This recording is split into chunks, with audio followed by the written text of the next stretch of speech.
Les vraies voix Sud Radio, 17h-19h, Christine Bouillot. Allez, on s'échauffe, c'est parti, les vraies voix des JO sur Sud Radio, ces JO de Paris qui sont absolument exceptionnels et que vous ne vivez nulle part ailleurs avec nos vraies voix de légende. Chaque soir, tous et toutes membres du collectif des championnes et champions français, je vais vous présenter le tour de table dans un instant. Nos deux débats dans cette émission, tout à l'heure à 17h30, on va déjà battre un record de médailles, on bat déjà un record de médailles depuis Pékin, mais jusqu'où la France peut-elle aller à l'occasion de ces Jeux du centenaire? Le camp tricolore est littéralement sur un nuage, une deuxième semaine qui débute avec beaucoup d'espoir de médailles, mais seront-elles aussi nombreuses? Alors, plusieurs questions. Est-ce que ça veut dire que nos athlètes français superforment ou au contraire, est-ce la suite logique d'une préparation olympique aux petits oignons? Est-ce le facteur risque, c'est-à-dire le facteur du jeu à domicile, ou encore peut-être aussi l'absence des athlètes russes qui changent aussi la donne? On peut se poser la question tous ensemble et ça sera à partir de 17h30 avec nos vraies voix. Dans la deuxième heure, le deuxième débat, est-il logique que les sports collectifs ne rapportent qu'une seule médaille par épreuve quand ils décrochent une médaille olympique? L'idée a été lancée sous forme de boutade, mais pas tout à fait, par un certain Thomas Pesquet, l'astronaute. Nous avions envie d'entendre nos vraies voix sur cette question. Pourquoi les médailles des sports collectifs ne comptent-elles que pour une seule médaille dans le tableau final? Est-ce que ça pourrait changer la donne? Est-ce que vous aimeriez cette modification comme certains le pensent? Là-dessus aussi, vous pouvez réagir sur nos réseaux sociaux ou en nous appelant au 0826 300 300. Allez, les vraies voix des JO du jour, on vous les présente. Bonsoir Pascal Eouzan, en forme. Alors, il a la totale, Pascal. Si vous nous regardez sur YouTube, il a la casquette, le t-shirt, il a tout. Ouais. Alors, c'est normal, attends, c'est les jeux. Moi j'ai acheté presque toutes les casquettes, je les collectionne. Ah d'accord, ok. Bah, ça doit faire, il y en a quelques-unes là pour Paris 2024. Ouais. Et sinon ça va bien. Ouais, ça va bien. Quadruple champion du monde de tumbling, président du collectif des championnes et champions français.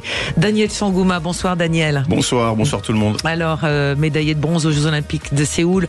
C'est un beau spectacle au Stade de France, visiblement, l'athlétisme là en ce moment. Magnifique. Le 100 mètres. Vous allez nous raconter tout ça.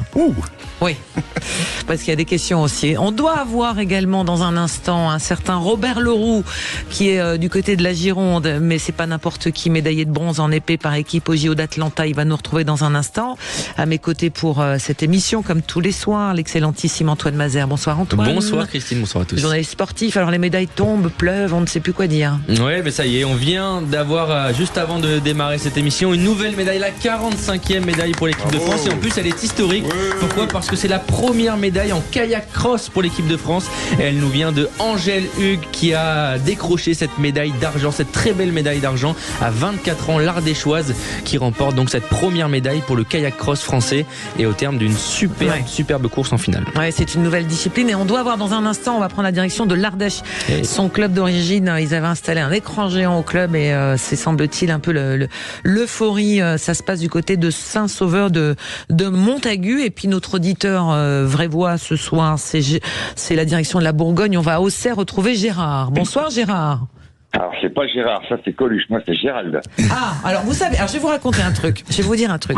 On m'a dit, j'ai dit vous êtes sûr que c'est Gérald? On m'a dit non c'est Gérard. Vous êtes sûr? Après on est venu me dire, on m'a dit c'est Gérald. J'ai dit bon d'accord. Puis on est revenu me dire non c'est finalement Gérard. Et vous aviez raison, c'est Gérald. Mille excuses mon cher Gérald. Comment ça va? Non il y a pas de problème.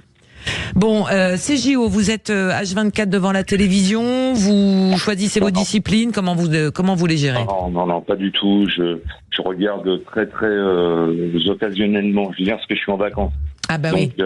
Voilà. Donc bon, il y a des petits résumés. Ouais, j'imagine. J'ai beaucoup de fatigue, donc voilà. Je préfère me promener, etc. Mais bon, j'écoute quand même ce qui se passe. Et je me dis que bon, il y a des très belles choses qui se passent. Oui. Voilà. Alors vous aviez un coup de cœur et un petit coup de gueule. Alors le coup de cœur, c'est pour cette image du géant Teddy Riner. Oui, absolument. Un géant qui prend sa petite fille dans les bras et puis c'est vraiment pour moi avoir un enfant avec son papa comme ça qui effectivement est un champion olympique, mais il n'y a pas que. Il a fait plein de choses ce monsieur. C'est un géant dans le sport. Et j'espère pour lui que sa petite gamine fera pareil que papa. Voilà. C'est tout ce qu'on lui souhaite. En tous les cas, l'héritage va être colossal et peut-être même peut-être infranchissable pour les enfants, à moins que ce soit des enfants nés sous une très bonne étoile. Et puis un petit coup de gueule aussi sur les images que vous avez vues qui ont fait réagir aussi pendant le week-end. Alors, le président de la République omniprésent, c'est vraiment, je trouve ça dommage, parce que on a l'impression qu'il fait sa parade, qu'il est toujours en train de se montrer. C'est bien, hein, il est président, peut-être que effectivement début des Jeux Olympiques et fin des Jeux Olympiques ça aurait été bien, mais là à chaque fois qu'il y a un gagnant médaille d'or, il s'embrasse partout, c'est tout juste s'ils font pas les câlins. Je trouve ça un peu dommage. Maintenant, ça c'est son problème. Mais je trouve ça un petit peu dommage de la part d'un président de la République qui donne un peu une image, je dirais, gentille. Je pense qu'il y a beaucoup d'autres choses à faire. Et son rôle n'est pas que de faire des embrassades tout au long de ces Jeux Olympiques. Voilà. Bon, après ça, c'est effectivement de la politique et de l'image politique. C'est les images aussi qu'on veut bien laisser passer. Hein. C'est filtré aussi du côté des chaînes et en tous les cas des réseaux sociaux qu'il met en avant. Mais bon, voilà, c'est une question d'ailleurs qui sera débattue demain matin dans la matinale sur Sud Radio avec Jean-Marie Bordry. Hein, c'est pour préciser. Vous restez avec nous pendant toute l'émission parce qu'il y a un quiz et vous avez un super panel de sportifs pour vous accompagner. Gérald. D'accord. Vous êtes en vacances en Bourgogne? Il fait beau? Ah non, moi je suis dans le sud. Ah, vous êtes parti de la Bourgogne. Vous avez fui le brouillard. Oui, non, je plaisante. 35-36 degrés. Il fait très très chaud. Ah ouais, il fait chaud. Voilà. Il fait chaud. Eh ben, mettez la radio ou YouTube. Vous êtes bien sur Sud Radio et on vous retrouve tout à l'heure, évidemment, pour jouer au quiz au JO pour les nuls avec Antoine Mazer qui a concocté des questions pas appliquées des verres, comme on dit. On file tout de suite à l'Arena Paris Sud de France. Retrouver notre ami Clément Harion. Bonsoir Clément. Bonsoir Christine, bonsoir à tous. Parce que il y a plusieurs France-Allemagne qui se profilent dans ces 2 prochains jours et notamment le premier, c'est en ce moment même le France-Allemagne envolé une place dans le dernier carré pour nos Bleus face aux Allemands. Comment ça se passe ? Alors pour l'instant les Bleus qui sont menés 12-10 dans le premier set, 12 000 spectateurs, vous les entendez peut-être derrière moi pour ce quart de finale du volley masculin. Les drapeaux bleu, blanc, rouge installés sur chaque siège de la Paris Sud Arena. On a eu des petits frissons sur la Marseillaise entonnée par ce beau public avant la rencontre. Les supporters français qui poussent et qui encouragent entre chaque point. Quelques Allemands également au rendez-vous dans les tribunes. Bon, ils tentent de donner de la voix, je suis pas sûr qu'on va beaucoup les entendre, Christine. Oui, avec des France-Allemagne. Alors c'est rigolo parce qu'il y a plein de France-Allemagne, messieurs, je vous signale, qui arrivent en basket, en volley, et puis en handball. Il y a 2 confrontations, 2 quarts de finale, filles et garçons, des France-Allemagne. Nos meilleurs ennemis, comme on dit dans le jargon. Non, ça c'est pour les Anglais. Hein ? Maintenant il y a les Argentins aussi. Oui, il y a les Argentins, il y a tout le monde. Il commence à y avoir pas mal de nations, mais c'est vrai que les Anglais, ça restera la rivalité historique. C'est pas en volley. Ouais, en volley, on espère quand même que ces Français nous fassent rêver, puis ils conservent surtout leur titre, ce qui serait évidemment une super perf pour eux d'arriver à les avoir dans ce dernier carré face au ça paraît compliqué là pour l'instant ce premier set. Oui, mais l'équipe de France a l'habitude de jouer ces rendez-vous-là, et puis cette équipe allemande, l'équipe de France a souvent l'habitude également de les jouer. C'est une équipe qui, notamment lorsqu'elle était entraînée par Laurent Tilly, avait beaucoup de réussite face aux Allemands, donc on espère qu'en plus poussés par le public français, ils vont réussir à passer ce step des quarts de finale, parce qu'il pourrait y avoir du gros morceau en demi-finale. Allez, on continue dans un instant, on va débattre tous ensemble et on va surtout avoir un président. Alors il y en a beaucoup des présidents de fédération heureux en ce moment compte tenu du nombre de médailles qui tombent. C'est le président de la Fédération française de cyclisme. Il a déjà 8 médailles à son compteur, dont 2 titres olympiques, et c'est pas fini, parce qu'il y a la piste qui démarre aujourd'hui, donc il va y avoir certainement de grosses chances françaises.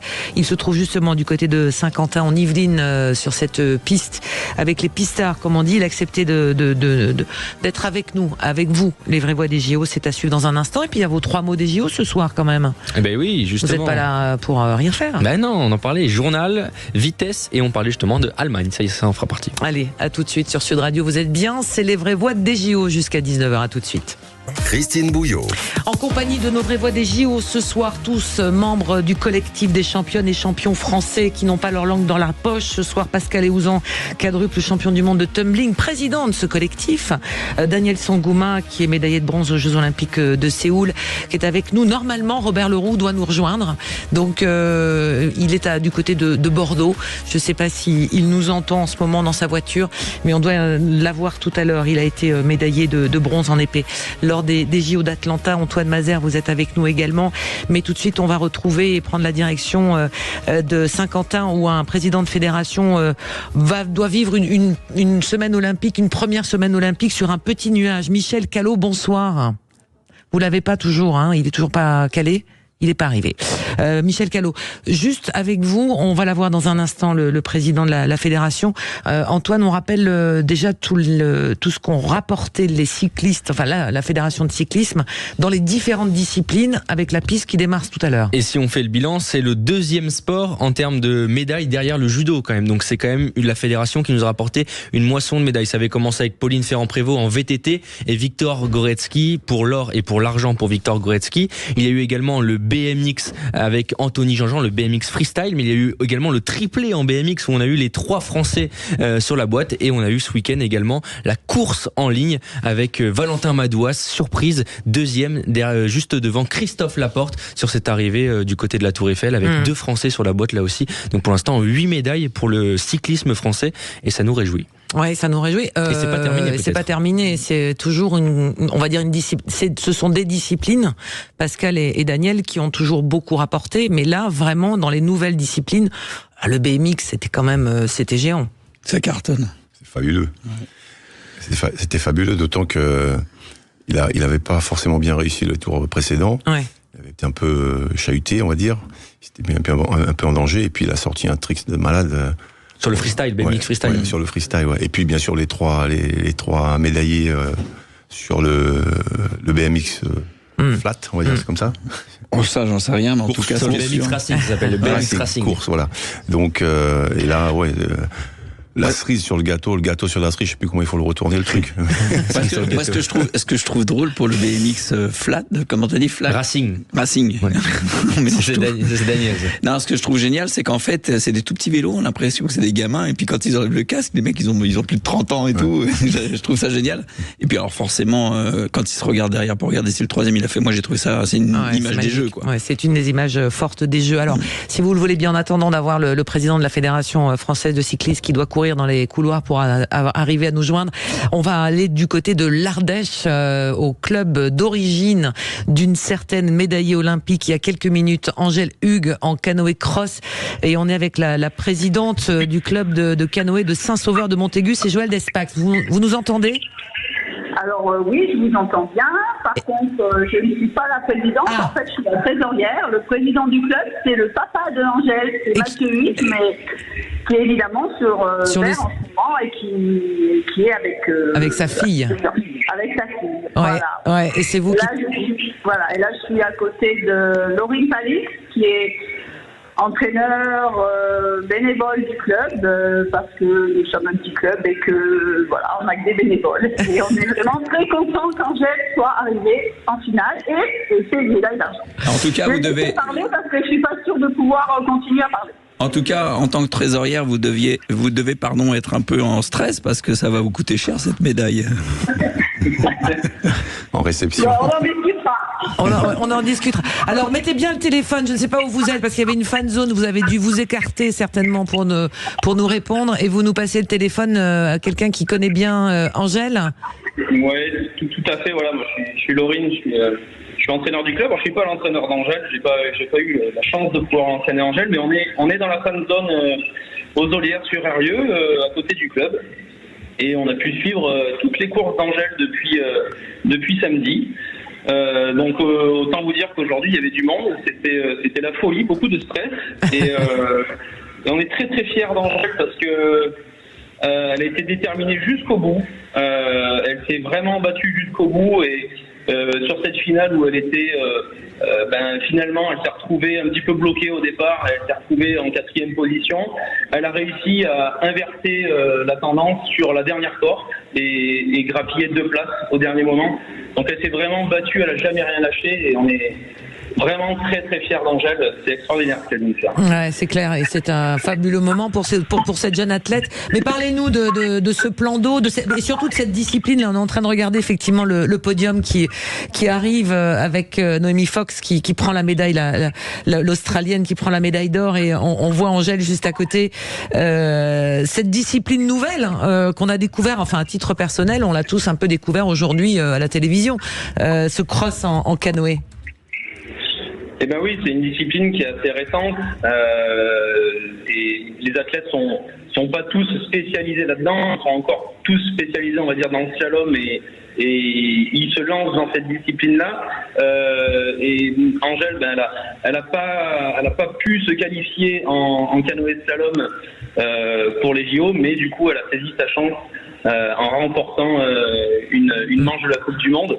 Donc ça lui a permis de pouvoir décrocher ce quota et de pouvoir accéder à kayak cross. Donc c'est une nouvelle discipline, hein, c'est un petit peu comme le border cross en ski, hein, on part à 4, on est un peu à la bagarre et ça va du time trial où on fait des temps de référence pour pouvoir, on va dire, donner des ordres de départ et créer des séries. Et à partir de là, étape après étape, on est pur. Les 2 premiers continuent l'aventure et les 2 derniers, malheureusement, sont éliminés. Donc, on peut être éliminé très tôt. Voilà. Donc c'est très stratégique comme discipline. Ouais. Alors je rappelle qu'on est, vous êtes en Ardèche, terre de canoë s'il en est, mais Angèle, elle s'entraîne maintenant du côté de Pau, hein, c'est bien ça? Eh ben, Angèle, elle est toujours au club de l'Hérieux. On la voit régulièrement quand même dans l'année, mais effectivement pour des questions techniques et puis par rapport à ses études également, hein, elle est à la fois sur Pau et à la fois sur Paris. Hein, elle fait beaucoup d'allers-retours. Donc voilà, elle est loin de chez nous toute l'année, mais elle revient nous voir régulièrement et elle revient motiver les jeunes de notre club. Et tout le monde est toujours très content de la voir quand elle vient faire une école de pagaie avec nous, quoi. Oui, et il va falloir maintenant pagayer très très très vite compte tenu de sa performance. Écoutez, on vous souhaite de passer une bonne soirée. J'imagine qu'elle va durer longtemps pour fêter cette médaille d'argent. Hein, vous n'allez pas vous arrêter là? Je vous rassure, oui. Allez, merci à vous en tous les cas.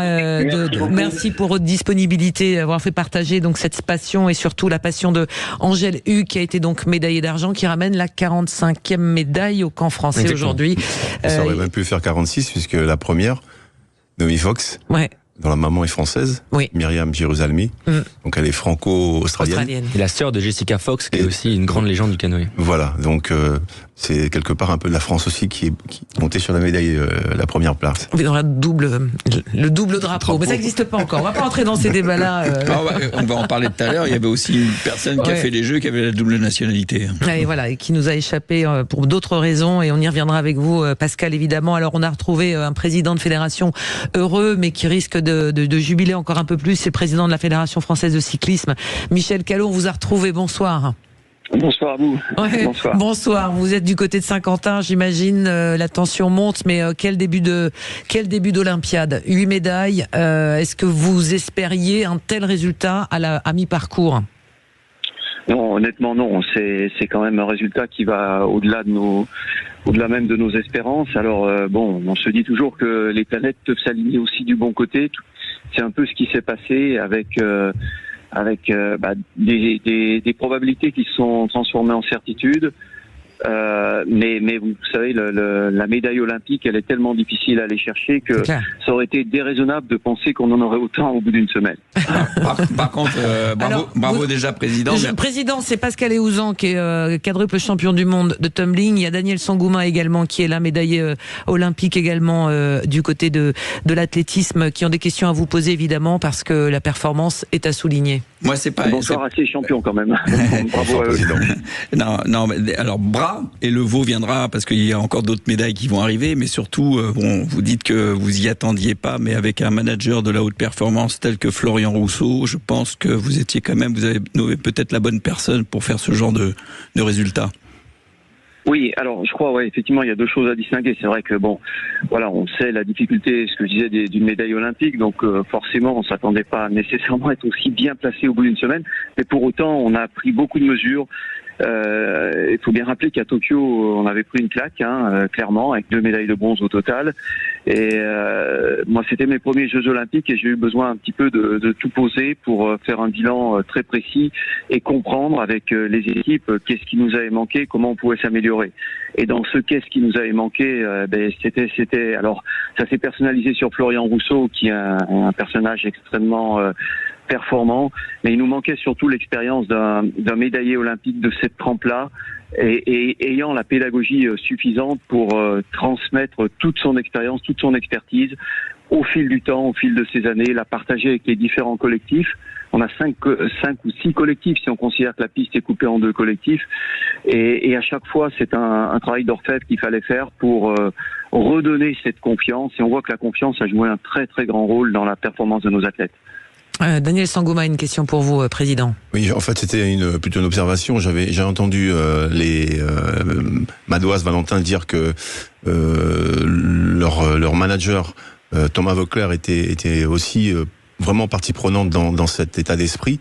Et c'est vrai que depuis qu'il est arrivé à la tête de la route, on sent qu'il y a quelque chose qui se passe, on sent qu'il y a un collectif qui s'est créé, et ça c'est juste extraordinaire, donc de pouvoir partager avec les anciens qui ont déjà performé. Est-ce que ça veut dire, Président, que l'apport de ces anciens, ces légendes qui ont ce vécu, qui sont passés par là où vont passer vos jeunes athlètes, est primordial aujourd'hui dans la réussite vers la haute performance?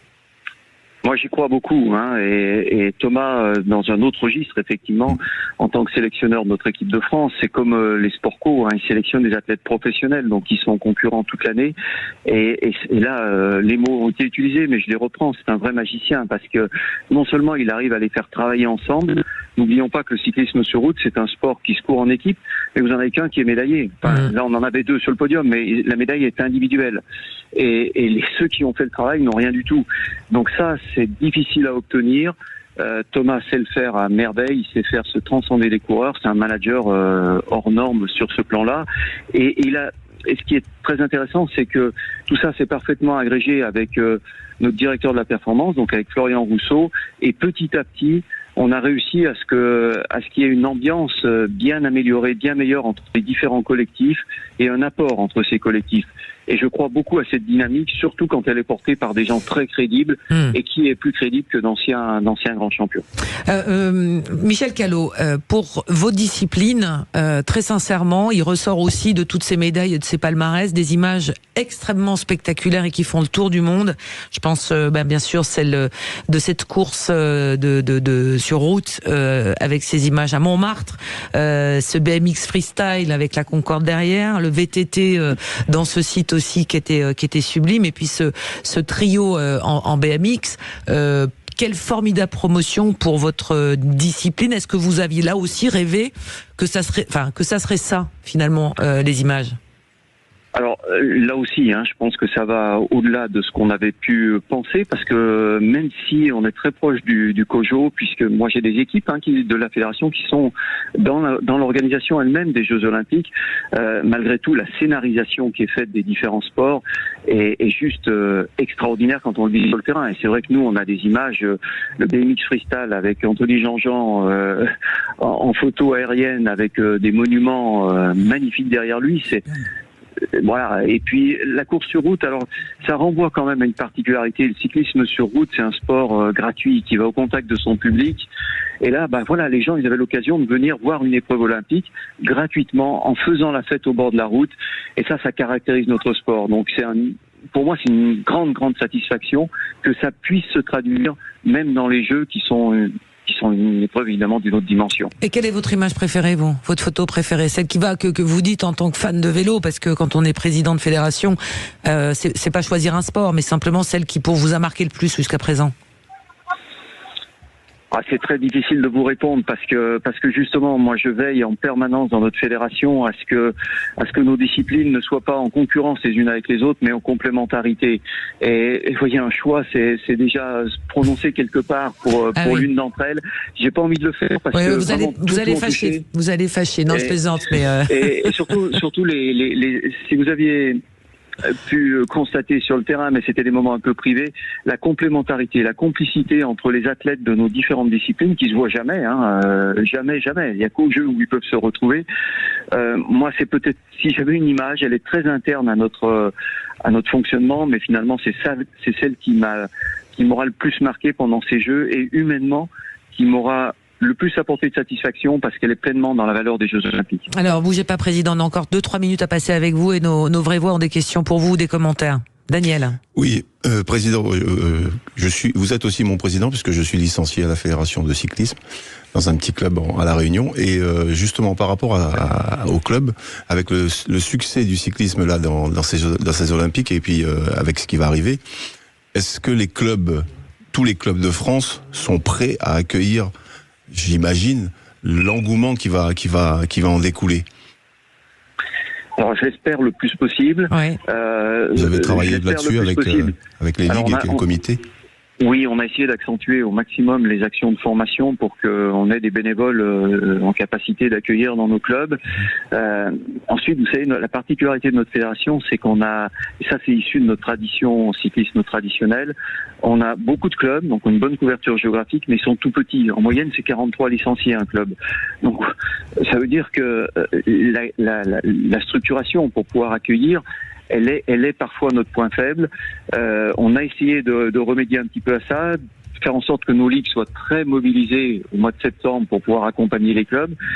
Mais c'est un petit peu mon inquiétude quand même. Il faudra vraiment qu'on fasse le maximum, qu'on porte le maximum d'attention à ce point-là dès la fermeture de ces Jeux Olympiques.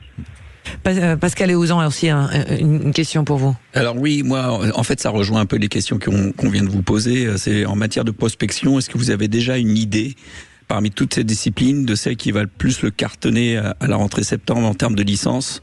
Parce que c'est vrai que la route on connaît, avec le Tour de France, etc., mais des sports comme le BMX, d'autres en plus dans des sites qui sont majestueux comme celui du Champ de Mars avec le BMX là, freestyle, je suppose que ça va intéresser beaucoup de jeunes.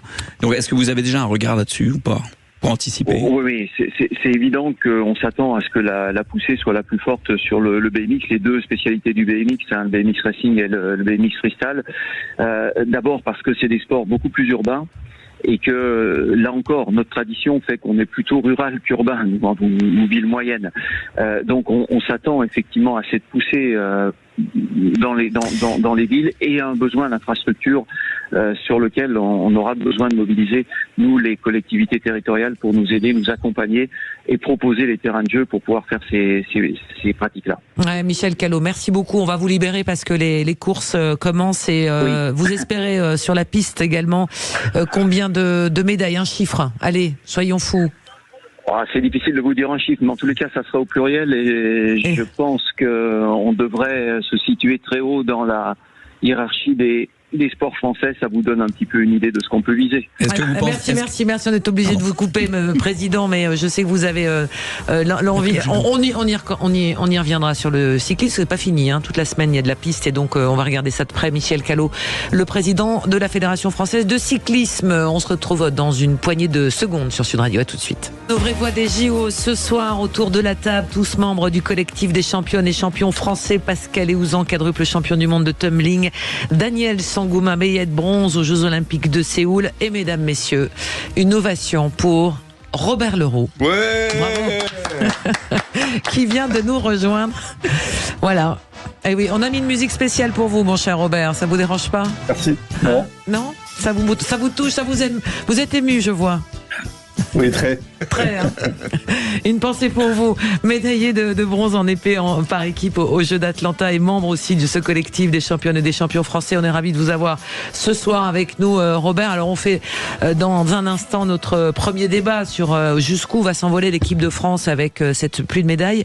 Un petit point JO, mon cher Antoine Mazère, qu'est-ce qui s'est passé depuis une demi-heure? Il y a l'équipe de France de volleyball qui a perdu le premier set contre l'équipe allemande dans ce premier France Allemagne. Ce premier set remporté par les Allemands. Ça va un petit peu mieux dans le deuxième set pour l'équipe de France qui mène 12-10 pour le moment. Et on l'a vécu bien sûr tout à l'heure, on en parlait avec les personnes qui ont connu Angèle Huck. C'est la première médaillée sur le kayak cross à 24 ans qui a remporté la médaille d'argent dans cette discipline du kayak cross, qui apporte donc sa 45e médaille à l'équipe de France. Et on surveillera tout à l'heure bien sûr la demi-finale de l'équipe de France 3-3 France-Lettonie à partir de 19h. Bien sûr l'athlétisme qui va démarrer avec Mélina Robert-Michon sur le disque, et également la finale du 800 mètres avec Renel Lamotte. Et puis à partir de 20h on retrouvera les frères Lebrun avec Simon Gauzy pour l'équipe de France par équipe, France-Slovénie à partir de 20h, et également à 21h un beau programme, un demi-finale France-Égypte en football. Carrément.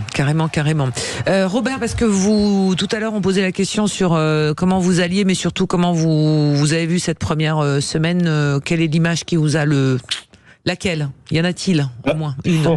J'arrive pas à en sortir une en fait.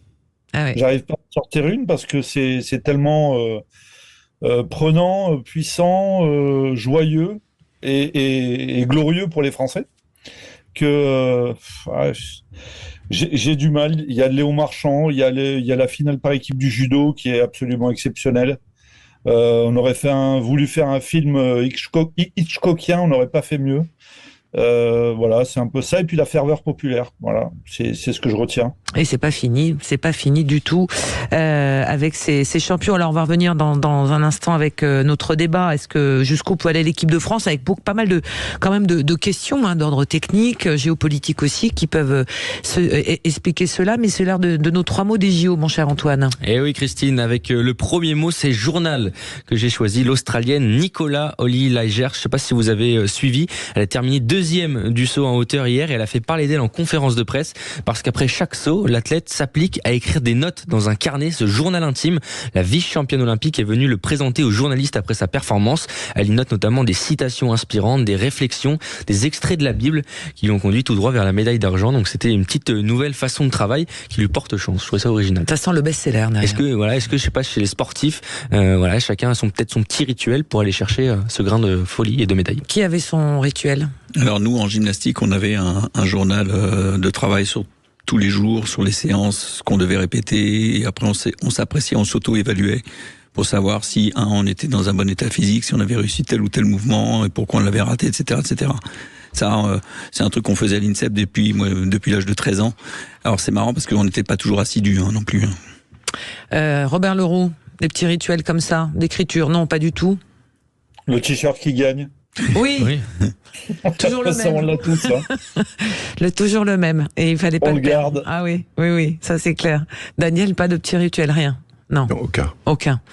L'autre, une machine, Daniel, c'est une machine. Une machine, mais on parlera des sprinteurs tout à l'heure, ce 100 mètres incroyable hier soir. On va en parler maintenant, parce que mon deuxième mot, c'est vitesse. C'est la vitesse atteinte par Noah Lyles, 43,6 km/h pour le sprinter américain hier sur la finale du 100 mètres. Il a atteint donc ses 43,6 km/h aux environs des 70 Vous savez mètres. Que dans le centre de Paris, il est flashé. Ah oui, c'est vrai, parce que c'est 30 km/h. C'est 30 km/h, donc il est flashé. Ça, c'était aux environs des 70 mètres. En comparaison, un Usain Bolt avait été flashé à 44,72 km/h lors de son record du monde en 2009, en 9,58 secondes, on s'en rappelle. Surhumain, Daniel? Que non? Non, c'est pas surhumain. Beaucoup de technique. Oui, énormément de technique, énormément de puissance. Mais 5 millièmes hier pour gagner. Hein. Oui. Ça représente quoi? Un bout de stylo? 5 millièmes, ça représente 5 cm. 5 cm, ça. Voilà. D'accord. Petit bout d'épaule. Oui. Ouais. Moi, justement, je me fais une petite réflexion par rapport à ça. C'est que on a départagé 2 gars qui ont fait 9,79. Oui. On les départage maintenant au millième. Un jour, on fera du nano millième. Et je crois qu'à un moment donné, dans le sport, il faudrait peut-être qu'on bloque les trucs. On peut avoir des ex-aequo, 9,79. Mais il y en a déjà eu, je crois. Parce qu'en gym, nous, on a la même chose. En gym, on a des notes qui se départagent maintenant au centième. Et ça n'existe même pas dans le code de pointage. C'est-à-dire que c'est même pas un orteil fléchi, quoi. Donc, je sais pas, il y a peut-être un moment donné, il faudrait peut-être bloquer parce que sinon, on va jamais s'en sortir. Au millionième, si on gagne au millionième, ça sera un cil. Non, mais au millième, on doit pouvoir départager. On doit pouvoir départager sans problème. On le fait en Formule 1, par exemple, ou dans d'autres disciplines de moto, etc. Aujourd'hui, avec l'électronique qu'on a, les images qui sont traitées de manière électronique, on n'a pas de souci pour ça. Après, s'il y a une égalité au millième, là, il va falloir peut-être trouver une solution. Mais je pense que ça peut être effectivement 2 vainqueurs. Oui, pourquoi pas. Comme en natation, par exemple, en 2011, Camille Lacour et Jérémy Stravus, qui avaient touché à 52 secondes et 76 centièmes, s'est arrêté au centième, et avaient décroché tous les deux la médaille d'or au championnat du monde, d'ailleurs, et 2 médailles d'or pour l'équipe de France. Ouais. Robert, sur cette hyper précision désormais de ces perfs des sprinteurs, des courses comme ça où on délimite le gagnant à la taille d'une épaisseur, par exemple, en vélo de pneu, l'épaisseur d'un bout de doigt, par exemple. On va aller jusqu'où? C'est la nature du sport. Pour revenir sur Lacour Stravus, c'est les règlements de la Fédération internationale de natation qui précisaient qu'il ne descendait pas au centième. Dès lors qu'une autre fédération internationale prévoit de descendre au centième et que technologiquement on est capable de le faire, pourquoi pas? Il faut bien départager les gens.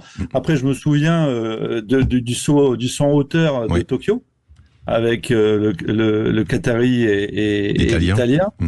Bon, ça fait une belle image aussi, mais ça dévoue un petit peu quelque chose. Il y a du pour et du contre. Moi, j'ai été content de voir ces deux athlètes qui y allaient, on se tape dans la main, on est tous les deux champions olympiques, mais on ne va pas au bout. Il n'y a pas le golden buzzer comme le golden but ou le but en or comme dans certaines disciplines, ça n'existe pas. Moi, j'ai une question à poser à Daniel d'ailleurs, parce que en fait, ça se départage aux pieds, aux genoux, à la tête, au front, à la main. À quoi ça se départage? À l'épaule. À l'épaule. À l'épaule. D'accord. C'est pour ça que des fois on voit les athlètes se jeter sur les lignes. Tout à fait. Parce que c'est l'épaule qui compte. Non, parce que si le gars c'est un rocker des années 60, il a une grosse banane. Pourquoi c'est pas là? Sa banane elle va être derrière avec le vent. C'est à l'épaule que ça se départage. Bon, très bien. Okay. Donc il faut avoir des bonnes épaules. Il faut savoir surtout bien lancer l'épaule en avant. D'accord. Ça fait partie du. C'est pour ça qu'il y a jeu. le cassé sur la ligne d'arrivée et que tout le monde jette la tête en avant parce que c'est là-dessus que enfin, hier soir au Stade de France, ça devait être comme waouh, on est en train de se dire qui a gagné pendant quelques secondes. C'était. C'est grave. Quand on a regardé le tableau d'affichage, il y avait photo pour les 6 premiers, pour les 7 premiers même. On s'est dit mince, 7 premiers photos. Oula, ça va être chaud. Et puis on a commencé à voir les chronos qui s'affichaient. On se disait mon Dieu, mais après et à la fin on a vu donc 79. Après ils sont venus au millième et là on a compris que Noah Lyles était champion olympique, extraordinaire. Mais sans cette technologie embarquée, on va dire aujourd'hui, c'est pas possible. Hein. Ouais. À l'œil nu, c'est pas possible. Oui. Dernier mot, Antoine. Oui, c'est le mot Allemagne, parce que c'est la confrontation un petit peu du moment en sport collectif. Il y en a un qui se joue actuellement, puisque nous retrouvons nos compatriotes de la Mannschaft à 4 reprises dans les prochains jours. Donc actuellement, l'équipe de France en volée affronte les Allemands. Ils sont menés 1-7-0, mais ça va mieux pour l'équipe de France dans le deuxième set. Puis également demain, les filles et les garçons en handball en quart de finale, et également les basketteuses mercredi à 18h pour une place en demi-finale qui seront opposées aux Allemandes. On va se confronter et à 1 et 2 et 3 et 4-0, je sais pas. On à espère, la fin, c'est peut-être pas l'Allemagne qui gagne. Attention au handball, mais c'est vrai qu'en volley, hand et sûrement basket, on est favori. Pas chez les garçons. Non, c'est pour ça que je dis attention chez les garçons, mais en handball féminin. Enfin, il vaut mieux pas qu'on soit favori. J'ai été voir le match, je pense que voilà, c'est bien qu'il soit pas favori et qu'on gagne. C'est quart de finale, mais tout est possible. Cela dit, on est tenant du titre. Hein. Je crois là, il y a 4 titres olympiques qui vont jouer par équipe, non? Ben oui. Hein, c'est ça. Ouais, c'est ça, à peu près. Ouais. Non, il y en a 3. Garçons, filles, handball et volley garçons. Voilà, chez les filles en basket, on n'y est pas. On n'y est pas et on l'espère bientôt. Oui. Allez, mes chers Vrévois, ce soir avec vous, Pascal et Ouzan, Daniel Sangouma et Robert Leroux, on ouvre cette page débat, le débat sur cette équipe de France, dont 45 médailles. Il y en a une nouvelle qui est tombée tout à l'heure, on l'a dit, Angèle Hugues en canoë, on a dépassé déjà le record de Pékin. On est tout près du record en nombre de médailles d'or de celui d'Atlanta, où on avait engrangé 15 médailles d'or. Aujourd'hui, on en est à 12 titres en seulement 9 jours. Alors, qu'est-ce qui peut expliquer un tel succès? Est-ce le fait de jouer à domicile? Les Français sont-ils en surperformance? Est-ce que c'est le résultat très certainement aussi de la préparation olympique? Est-ce que c'est aussi l'absence des athlètes russes qui fait que il manque au tableau des médailles ces athlètes russes qui étaient réputés? Je voulais avoir un petit tour de table. Qui veut commencer? Robert Leroux, est-ce que vous voulez prendre la parole en premier sur cette analyse? Oui, pourquoi pas. Moi, je pense que c'est bien résumé, Christine, et c'est un peu tout ça. C'est un peu tout ça parce que les Russes, c'est quand même costaud dans énormément de sports. Ça ramène de la breloque dans beaucoup de sports, et j'en parle encore mieux en escrime. Quand les Russes sont pas là, c'est plus simple, même s'il y a d'autres nations. Je pense aussi qu'il y a une grosse prépa et un gros travail de fond qui a été fait par les gars de la haute performance qui ont accompagné les athlètes, les fédés. Tout n'est pas les entraîneurs. Tout n'est pas les entraîneurs évidemment, bien sûr, tout l'encadrement et au-delà des encadrements fédéraux. Oui. C'est important. Et puis je pense que il faut toujours allumer la mèche. Et je pense que le 7 de rugby et Antoine Dupont, ils ont allumé la mèche, ils ont allumé quelque chose, et ça a créé ce buzz de résultats en fait. Je pense qu'il faut cette petite étincelle qui montre que allez c'est parti et boum et les gens sont dans une spirale positive. Ça a été le grain de folie où les autres se sont dit allez on n'a rien à perdre, c'est ça Robert ? Oui, je pense. Et puis au-delà de ça, ça amène de la dynamique positive. Et donc, le succès appelle le succès et les gens sont dans une spirale positive. C'est parti pour ça. Vous auriez été athlète à la même époque avec un démarrage comme ça. C'est ce que vous vous seriez dit, Robert ? Alors moi, je me montais le bourrichon tout seul, mais oui, ça fait toujours du bien. Puis je sais pas, ça peut-être que ça empêche de stresser, de mal dormir la veille au soir, parce qu'en tout cas de mieux dormir, parce qu'on se dit qu'on est porté dans un élan et qu'on n'est pas tout seul. Oui, ça fait toujours du bien. Ouais. Allez, Pascal Eouzan, cette Bob, analyse. Moi, je pense que Bob, il a été très fort parce que je pense exactement la même chose que lui. Après, non, c'est pas drôle. Non, c'est pas drôle. Ouais. Non, en tout cas, alors pour certains sports, alors moi je pense qu'effectivement le public a joué un jeu, mais a joué quelque chose. Mais par contre, je me rappelle moi mon expérience personnelle. J'avais fait Bercy en 86, 16 000 gamins qui hurlaient à mon entrée. J'avais eu peur. Moi, ça m'avait fait peur. Parce qu'on n'était pas habitués, on avait dans nos tribunes, on avait les 500 000 personnes maximum. On avait papa, maman et... Ouais, et la famille, mais alors je sais pas, peut-être que ça peut jouer comme ça peut jouer dans un autre sens, mais en l'occurrence, je suis complètement d'accord que le phénomène rugby, il faut, à un moment donné, il faut que quelqu'un trace la voie. Ils l'ont super bien tracé, ils ont fait voir aussi ce que ça pouvait avoir comme impact pour les autres, et je pense que ça a créé de l'engouement. Ça, c'est à peu près le rôle du public, oui. Alors nous, en gymnastique, malheureusement, je peux pas dire que la faute des Russes absents, puisqu'ils étaient absents, mais on n'a fait aucune médaille. Donc oui, effectivement, quand ils sont là, on en aurait fait encore moins, mais moins que zéro, je sais pas ce que c'est.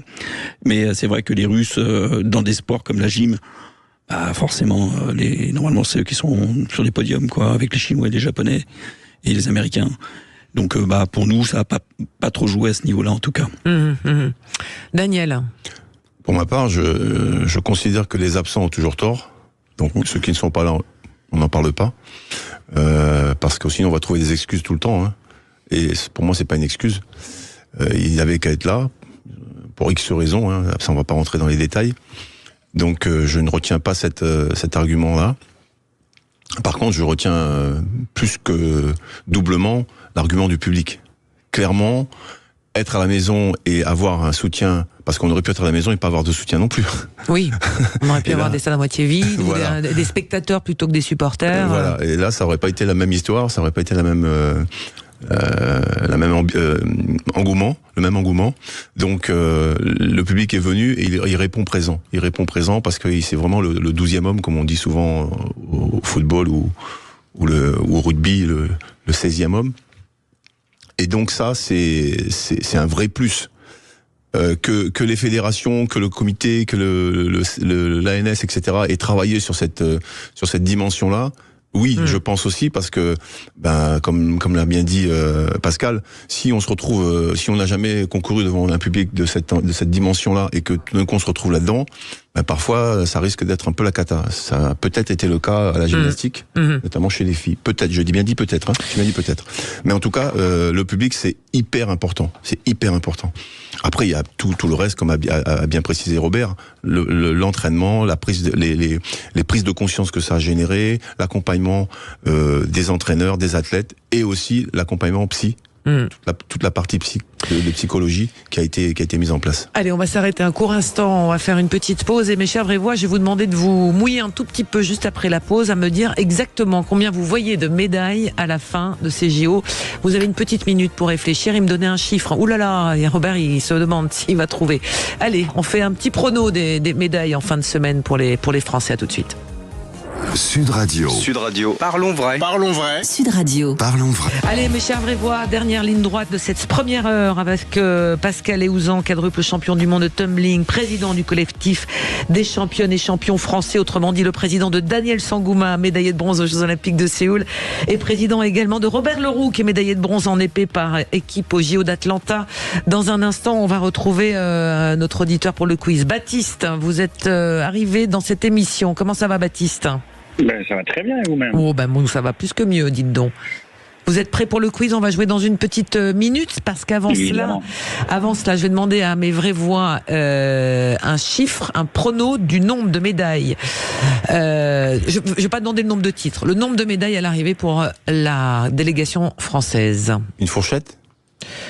On accepte une fourchette, Antoine? Allez, on accepte une petite fourchette. Un nombre exact. Une petite fourchette. Une petite fourchette de 1. Voilà. Je me lance. On a fait une grosse semaine, là, vraiment une grosse semaine. Je regarde un peu les sports par équipe, le cyclisme, l'athlé, la lutte. Allez, je dis encore 12 ou 13 médailles de plus, ça fait 57 ou 58. Allez, on met un 57, 58 pour Pascal. On verra à l'arrivée. Daniel? Potentiellement, d'après ce qu'a dit le directeur de la haute performance, on a 85 médailles possibles. Enfin, d'après ça, c'est calcul 85. Donc je veux pas m'aventurer sur les 85 médailles.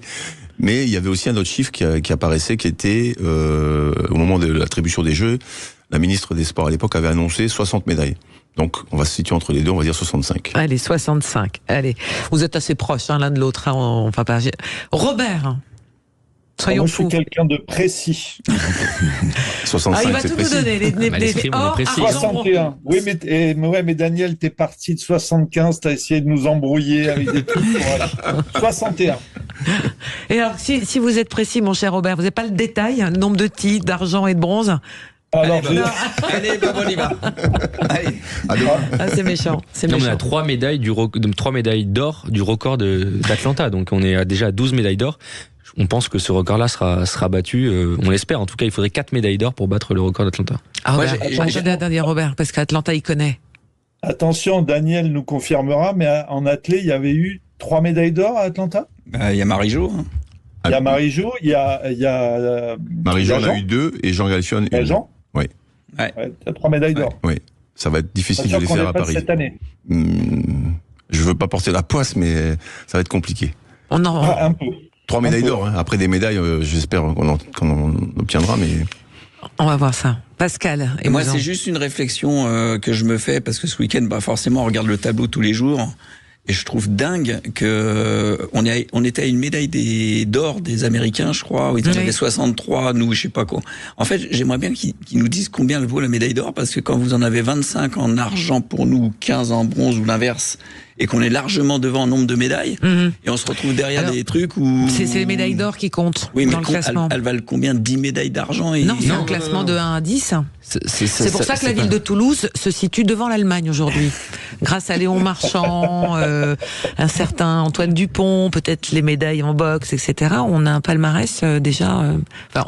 les Toulousains, en tous les cas. Voilà. Et ça vaut vachement une médaille d'or par rapport à une médaille d'argent ou une médaille de bronze. Ça vaut tout. C'est ça qu'il y a pas de plus ou moins. Ça vaut plus que. Si vous avez que les médailles d'or et 0 ailleurs, vous pouvez être très haut dans le classement. Tu peux avoir 100 médailles d'argent et 0 médaille d'or, tu seras très très loin dans le classement.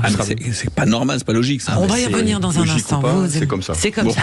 La Jamaïque prend 15 médailles et elle est mise devant la France. C'est pas logique. Il va faire la révolution, Pascal. Baptiste, vous bougez pas avec. Vous allez nous dire avec qui vous voulez jouer au quiz. Très bien. Alors, vous avez Robert Leroux, vous avez Daniel Sangouma, Pascal Héouzan. L'un est champion du monde 4 fois de tumbling. L'un est médaillé en escrime au JO à l'épée. L'un est médaillé en athlétisme au JO également. À qui voulez-vous confier votre destin?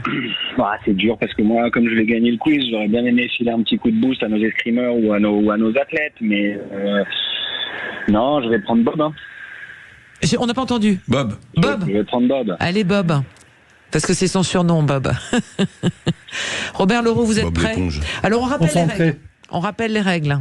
Oui, on va rappeler les règles de ce quiz. Il faut bien donner son prénom avant de répondre. On vous donne la parole et une fois que vous avez la parole, vous pouvez nous donner votre réponse. Si la réponse est bonne, ça fait 1 point. Si la réponse est mauvaise, c'est à l'autre équipe qui va avoir 5 secondes pour répondre à la question. Il faut remporter 3 questions pour pouvoir gagner ce quiz exceptionnel. Ouais, ce quiz que le monde entier nous envie. C'est parti. Le quiz des Jeux Olympiques. Allez, vous êtes prêts dans les startings? À vos marques. 5, 4, 3, 2, 1. Ça va c'est aller parti. très très vite. Attention. Où se déroulera les finales de boxe cette semaine? Baptiste. Robert. Baptiste. J'ai entendu Baptiste. Baptiste et Robert. Allez-y, messieurs. C'est une bonne Roland réponse. Garros. Oula.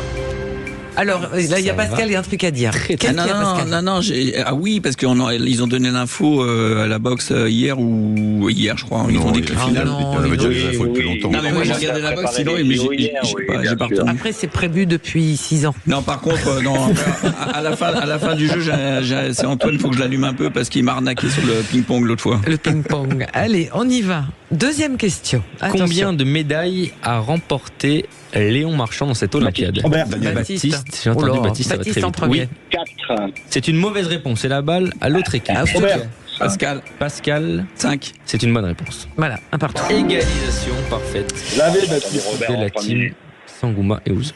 Attention, ça va aller très vite. Quel est le point commun de Sofiane Oumia et Bilal Benama, outre le fait qu'ils sont qualifiés en finale de boxe aux Jeux Olympiques? Baptiste. Oui, Robert. Baptiste. Ils viennent de Toulouse. Oui, c'est une T'as dit je sais. Ah oui. T'as influencé la réponse. Bah non, ça aurait pu être. Ils Je sont, je sais blague, pas, je ils blague. ont le même âge. Attention, on va revenir un petit peu en arrière dans ces Jeux Olympiques. On va revenir à une épreuve qui s'est passée en début des JO. Mais on va vous poser une question. Qui est Diabolo Mante qui participe aux Jeux Olympiques? Robert. Baptiste. Robert, oui. Un cheval. C'est une bonne réponse. C'est le cheval de Nicolas Touzin Non, qui mais- a participé au cross-country de Versailles, Diabolo Mante, et qui a permis à l'équipe de France de ramener une très belle médaille. Eh ben, il reste une Il question reste une question pour vous départager. pour vous départager. Parce que c'est un golden Attention, buzzer. Il va Situation falloir contre être triple. très précis sur le chiffre. Quel âge a l'athlète la plus âgée des Jeux Olympiques qui dispute les épreuves de tennis de table? Je sais, Daniel. Daniel, 51. c'est beaucoup plus. Robert, Attention, balle à Baptiste. Robert et Baptiste. J'ai pas entendu. Est-ce que c'est à moi? Oui. Moi, je pense qu'elle a 61 ans. C'est parfait, c'est la bonne réponse. La naturalisée luxembourgeoise Nick Zialnian, 61 ans, qui participe aux épreuves de tennis de table. Il n'y a pas d'âge pour être heureux. Ah ben non, et surtout pour 61 participer aux ans pour JO. jouer au tennis de table quand même. Et elle performe très bien. Alors, c'est une ancienne, c'est une ex-chinoise naturalisée luxembourgeoise. Ah, c'est pour ça. Qui a participé avec l'équipe nationale de Chine et également avec le Luxembourg. Ouais, c'était serré, hein. Et à 61 ans, la retraite, elle fait comment là? On ne sait pas. Il Il n'y a pas en Chine. Bon, bah bravo le duo Merci, Robert Bob. Leroux Baptiste. Bravo, félicitations. Bravo. Et c'est de plus en plus dur quand même. Hein. Et attends, on monte en gamme, on monte en régime. Hein. Non, pas aujourd'hui. Baptiste, vous révisez, vous lisez, vous suivez tous les JO visiblement. Ah bah bien sûr, une fois tous les 100 ans à Paris, et on suit un petit peu quand même. Non, puis en plus le Diabolo Mante, moi j'ai jamais bu un truc comme ça. Et surtout, vous avez choisi donc le bon cheval qui s'appelle Robert Leroux ce soir pour pouvoir emporter haut la main ce quiz entier. Votre pronostic, tiens, puisque vous suivez à fond, Baptiste, on en était au nombre de médailles à la fin pour clore complètement notre débat sur la France qui va peut-être battre son record historique de nombre de médailles sur une Olympiade. Le record, il est battu déjà. Non, en fait, Oui. le record, il est déjà battu. Hein. 43 Oui, sauf le nombre Là, de on est à titres. 45. Ah oui, c'est le nombre de titres. Moi, je pense alors les titres, c'est toujours difficile à dire, mais je pense qu'au nombre de médailles, moi, je serais pas étonné qu'on aille chercher les 70. 70. Ouais. Pourquoi pas. Ouais, je pense qu'on va en avoir autant qu'en première semaine. Onesta a dit qu'on en avait gagné quasiment 80% de ce qui était prévu. Je pense qu'on va faire aussi bien en deuxième semaine et je pense qu'on va aller titiller les 70. Ouais. Et est-ce qu'il faut que les équipes, les médaillés par équipe, chacun compte une médaille de plus Alors ça, Je pense qu'il faut que chacun reste dans sa spécialité. L'astronomie pour les astronomes, l'astrologie pour les astrologues et le sport pour les sportifs. J'ai entendu des idées de merde, mais alors celle-là, elle est vraiment exceptionnelle. Eh bien, on la mettra sur la table tout à l'heure, si ça vous embête pas. Mettez-la sur la table. Allez. Je vous embête pas du tout. Allez, on vous embrasse. Merci beaucoup d'être passé nous voir dans Les Vraies Voix, Baptiste. Merci infiniment. Et on se retrouve dans une poignée de secondes avec nos Vraies Voix des JO ce soir.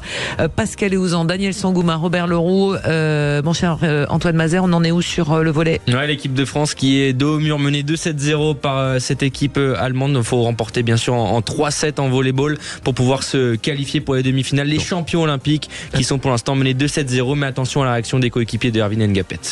Allez, à suivre dans un instant, bien sûr, les JO qui continuent avec nos Vraies Voix, mais tout de suite, c'est l'heure des infos de 18h. À tout de suite.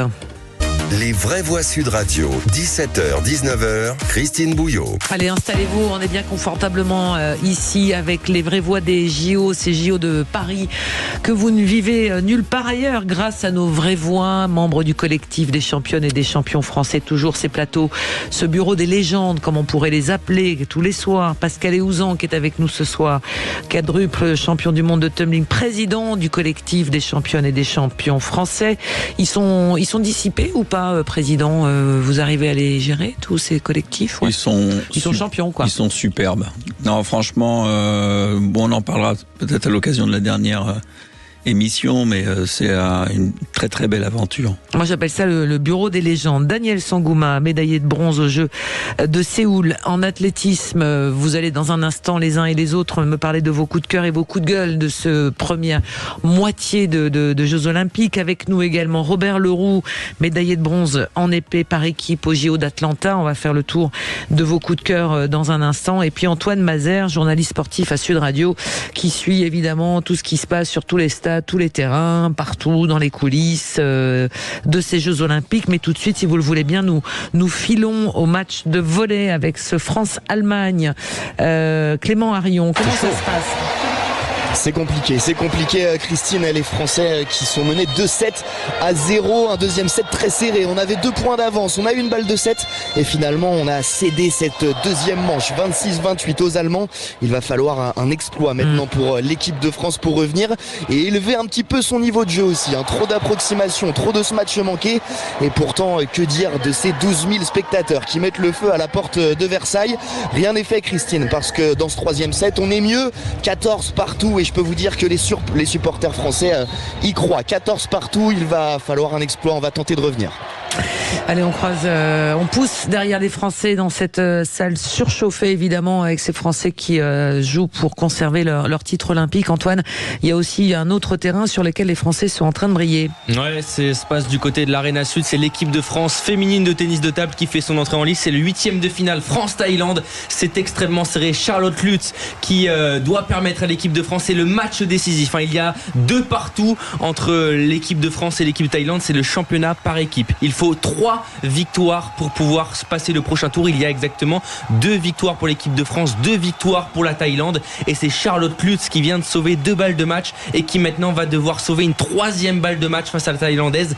12 pour la Thaïlande, 11 pour l'équipe de France. L'équipe de France qui a des ambitions dans ces Jeux Olympiques et qui voudrait pas prendre la porte, et c'est fait malheureusement. L'équipe de France qui doit s'incliner pour son entrée en lice. Les pleurs de Charlotte Lutz, la très jeune joueuse qui malheureusement s'incline. Et l'équipe de France qui ne verra pas les quarts de finale, défaite face à la Thaïlande. Maintenant on attend les espoirs des garçons accompagnés par les frères Lebrun, mais c'est une très grosse désillusion pour le ping français qui attendait potentiellement une médaille en par équipe. Ouais, c'est sûr que tout ça est décevant, mais en même temps on est à un niveau de compétition aujourd'hui tel que le niveau de jeu ne permet pas de toujours réussir des exploits. Messieurs, les vraies voix des JO, nous accueillons aussi parmi ces vraies voix ce soir une autre légende de la gymnastique. C'est une certaine Émilie Le Pennec qui est avec nous. Bonsoir Émilie. Bonsoir à tous. Bonsoir. Merci Salut, beaucoup. Émilie. Alors, légende de la gymnastique, Pascal, on est avec ce qui s'est fait de mieux jusqu'à présent, quasiment. Avec Émilie ? Ouais. C'est la seule championne olympique. C'est une déesse. C'est une déesse. Je veux dire, en gym, on est. On est extrêmement respectueux. Il y a 2 personnes, alors en dehors d'Émilie qui a fait le titre ultime, mais il y a aussi une autre personne chez nous qui est un dieu, c'est Benoît Caranov, parce que c'est le seul à avoir fait médaille de bronze au concours G aux Jeux Olympiques. Donc voilà, c'est les 2 monuments de la gymnastique française. Alors Émilie Le Pennec, merci beaucoup d'être passé nous faire un petit coucou dans cette émission avec le collectif des championnes et champions français. Mais déjà, vous, comment vous vivez cette première partie de Jeux Olympiques à Paris sur un petit nuage, enfin quand on a été à votre niveau de compétition, comment vous regardez tout ça? Quelles sont les images qui vous viennent? Déjà, je suis ravie d'accueillir les JO dans ma ville parce que je suis parisienne. Voilà, j'ai grandi en région parisienne et je suis trop contente parce que je trouve que c'est des jeux magnifiques. Voilà, il y a toujours des choses qui auraient pu être mieux, mais en tout cas, moi là, tel que je les vis, je suis super contente. J'ai commenté moi toute la gymnastique, donc je vous avoue que depuis le premier jour de compétition, je suis plutôt dans la salle de Bercy pour commenter les exploits des gymnastes, mais j'ai pu un petit peu quand même observer avec un œil sur le côté tout ce qui se passe et non, je suis ravie. Oui, alors évidemment, Émilie, on parle rapidement, on va y revenir aussi, mais sur ce qui s'est passé pour la gym française, est-ce que on peut qualifier ça de chronique d'une déception annoncée ou pas? Annoncé, je sais pas. Alors, pour les féminines, c'est peut-être un sujet encore différent des garçons, parce que bon, les garçons, c'est peut-être un petit peu en amont. Forcément, il n'y a pas eu d'équipe qualifiée, donc là, c'était déjà une déception. Depuis 2 Olympiades. Hein. Depuis 2 Olympiades, donc là, voilà, c'est sûr que là-dessus, il y a un gros travail à faire de détection, et puis ensuite, de boulot à mettre en place pour former une équipe qui soit capable de se qualifier dans les 12 meilleures équipes mondiales pour pouvoir concourir aux JO. Après, pour les féminines, est-ce que c'était couru? Non, moi, sur le papier, c'est des très belles individualités. Elles étaient fortes d'une médaille de bronze au dernier championnat du monde, donc normalement, ça n'aurait pas dû se passer comme ça. Et le pourquoi du comment, ça a été très très difficile, cette compétition de qualification pour les féminines. C'est difficile de le comprendre. Je crois qu'il y avait encore une conférence de presse aujourd'hui, cet après-midi, donnée par la fédération avec les gymnases. Donc est-ce que eux, ils ont réussi un petit peu à en tirer les analyses? En tout cas, j'espère, parce qu'il va falloir rebondir et rebondir bien mieux. Est-ce qu'on peut rater ces JO à la maison quand on est une telle fédération, ou en tous les cas quand on se présente avec un projet qui avait été posé pour chacune des fédérations? Sans doute qu'il va y avoir des explications à donner, non pas des coupables à désigner, mais en tous les cas il y aura véritablement un retour très précis à faire de ce qui s'est passé à Paris quand on a cette déception. Bien sûr, faut que tout échec doit servir. C'est un peu comme dans le sport, quand vous faites un passage raté, vous servez de ce passage pour comprendre qu'est-ce qui s'est passé et comment faire mieux. J'espère que vraiment là, ça va être un coup de pied dans la machine pour que les choses changent, pour que peut-être la voix des athlètes soit plus entendue, qu'il n'y ait pas des conflits internes, des choses qui perturbent aussi toute la préparation des gymnastes, parce qu'au final, c'est les gymnastes qui sont sur le plateau de compétition et c'est eux qui pâtissent de tout ça et qui n'arrivent pas à performer le jour J. Vous ne bougez pas, vous pouvez rester encore quelques minutes avec nous. Émilie, on fait une petite pause et on se retrouve avec nos vraies voix des JO pour évoquer ce bilan finalement de la gymnastique française avec vous, également les autres vraies voix ce soir, Pascal Héouzan, Daniel Sangoumin et Robert Leroux. À tout de suite. Les vraies voix Sud Radio, 17h, 19h, Christine Bouillot. Les vraies voix des JO, ce soir autour de la table, Pascal Héouzan, Daniel Sangoumin, Robert Leroux est venu également nous retrouver. Émilie Le Pennec avec vous. Émilie et Pascal, Daniel et Robert ont fait un petit bilan à mi-parcours de ces JO, mais surtout aussi de la gymnastique française. Alors, Émilie Le Pennec, vous disiez il y a un instant qu'il allait falloir effectivement que les athlètes soient plus entendus. Autour de la table, Daniel avait un commentaire commentaire ou une question, Daniel? Oui, salut Émilie. Moi, je m'interrogeais sur sur la médaille de bronze au championnat du monde que les filles ont eu. Est-ce que ça n'a pas créé un peu un sentiment fort, mais en même temps peut-être trop d'émotions, trop de dispersion, on va dire comme ça, médiatique, etc. Et ça les a peut-être un peu déstabilisés pour aller chercher la médaille au jeu. Qu'est-ce que t'en penses? Peut-être aussi. Après, voilà, il y en a que ça aurait pu booster. Là, peut-être que ça a été le résultat peut-être trop tôt et si elles ne l'avaient pas eu, est-ce qu'elles auraient fait mieux au JO? Avec des filles, on refait le monde, mais après, tant mieux aussi qu'il y ait du sponsoring, qu'il y ait des possibilités pour elles. C'est vrai que ça, là-dessus, ça a évolué. C'est sûr qu'il faut pas se perdre, mais pour ça, il faut avoir un cadre cohérent, un cadre qui change pas régulièrement et notamment une année olympique. Et ça n'a pas été le cas. Donc je pense que c'est plus ça qu'avoir la médaille. La médaille, non, ça te montre que tu as ta place parmi les meilleures mondiales. C'est pas censé t'enfoncer. Il faut savoir que la gymnastique française, même le secteur féminin, a été quand même vachement secoué ces 2 dernières années. Si on prend le cas de Mélanie Dos Santos, qui est partie, qui en avait marre de la gym et qui est partie aux États-Unis se remotiver et redevenir forte, etc. Bon, on lui a quand même imposé de venir 2 mois avant les Jeux Olympiques se préparer avec le reste de l'équipe. C'est 2 mois avant les Jeux, elle n'avait plus ses entraîneurs au quotidien. Donc ça, c'est quelque chose qui peut être perturbant. Oui, bien sûr. Après, ça, c'est sûr qu'elle n'allait pas partir s'entraîner avec l'équipe américaine. Elle n'est pas américaine, mais bien sûr que le souci, c'est peut-être pourquoi est-ce qu'elle a besoin de partir aux États-Unis. Pourquoi est-ce qu'en France, on n'est pas capable de lui proposer un entraînement qui puisse lui convenir. C'est clair.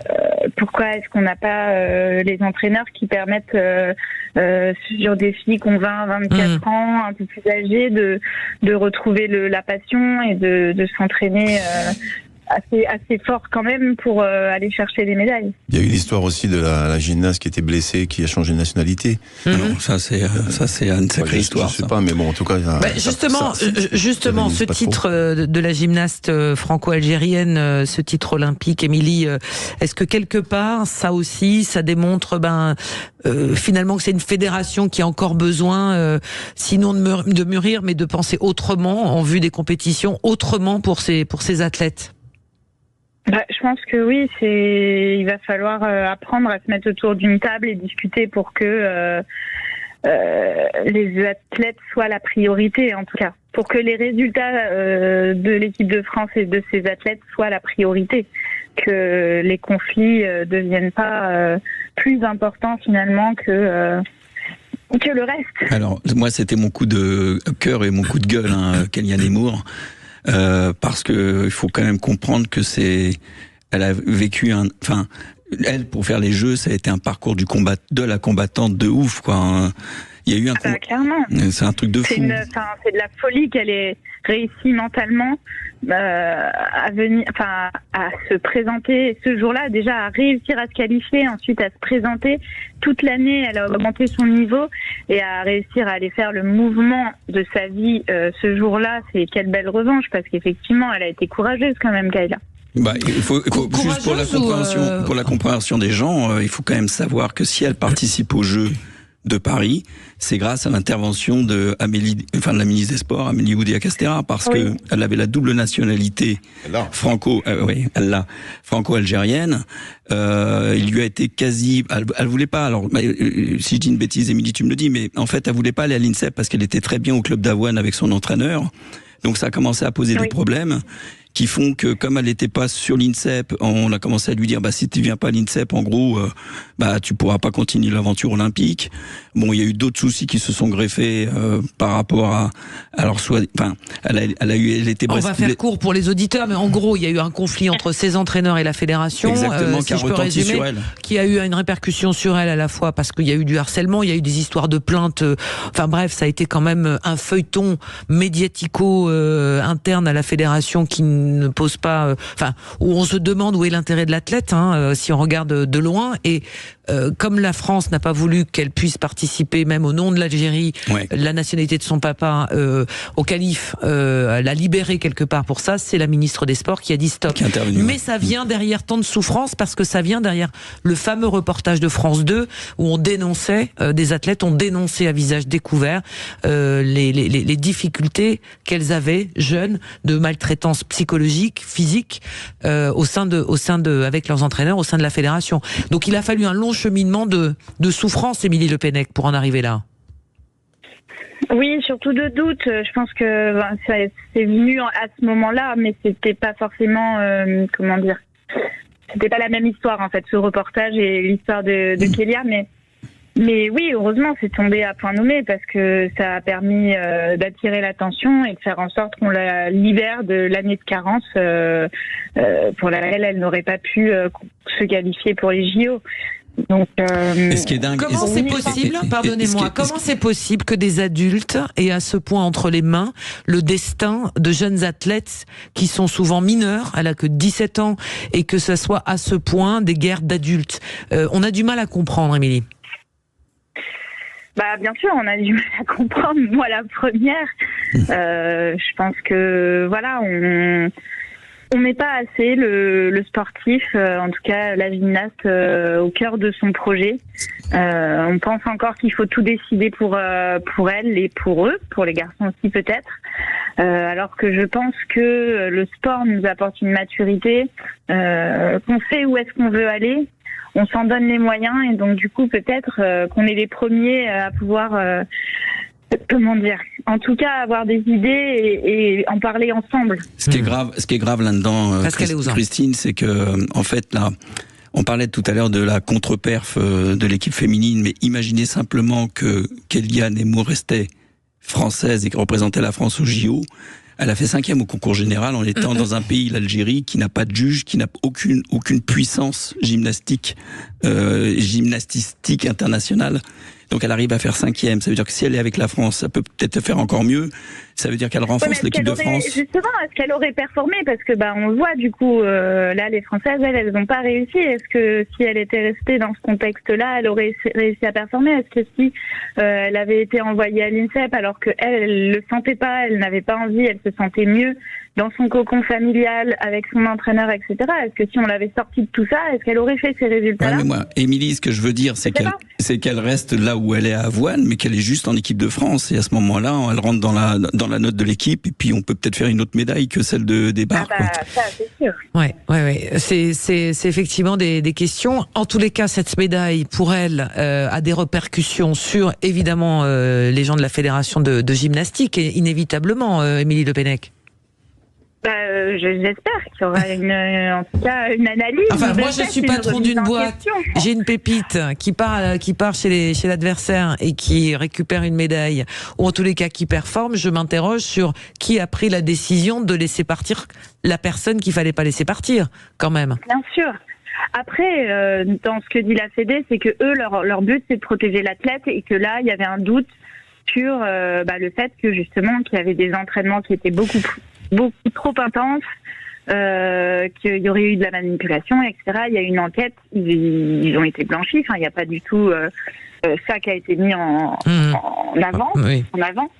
Mais oui, du coup, il faut se poser des questions, c'est sûr. De toute façon, pour ça, tu le sais très bien, mais pour être championne olympique, il faut des entraînements qui soient intenses et un peu plus intenses que certains, quoi. Ouais, après la gymnastique. C'est sûr qu'on ne devient pas champion olympique en tournant les pouces. Après, je ne pense pas non plus que les filles de l'équipe de France, elles se soient tournées les pouces, mais voilà, la question se pose toujours. C'est un peu comme le harcèlement moral d'un entraîneur. Où se pose la limite, en fait?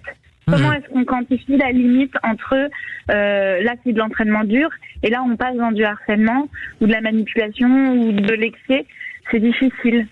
En tout cas, ça reste une très belle histoire olympique. Ça reste une très belle histoire. Je suis très contente pour elle. Ouais. Peu importe le drapeau, pour la gymnaste, pour la personne, tout le travail qu'elle a accompli, voilà, juste bravo à elle. Et Christine, juste une dernière question à Émilie. Je voulais lui poser cette question parce que les deux finales qu'il y a eu, poutre et fixe aujourd'hui, barre fixe, il y a eu énormément de chutes.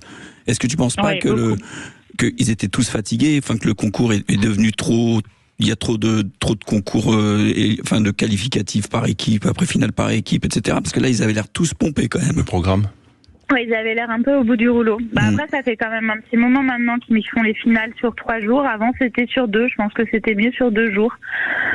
Il y a eu 7 chutes à la poutre, 7 sur 8. Ah non, mais 7 chutes à la poutre et puis en fixe, c'est pareil. C'est l'hécatombe. Je ne saurais pas expliquer, oui. Mais bon, il y en a avant qui l'ont fait, donc c'est toujours pareil. Émilie Le Pennec, on va vous libérer parce que vous avez d'autres obligations. En tous les cas, merci infiniment d'être passé nous voir pour faire ce débrief. Juste un mot, Simone Biles a été à la hauteur de ce qu'elle avait attendu, de ce qu'elle devait être pour vous, Émilie. Oui, dans le sens où moi je m'attendais pas forcément il y a un an à ce qu'elle fasse un retour pareil.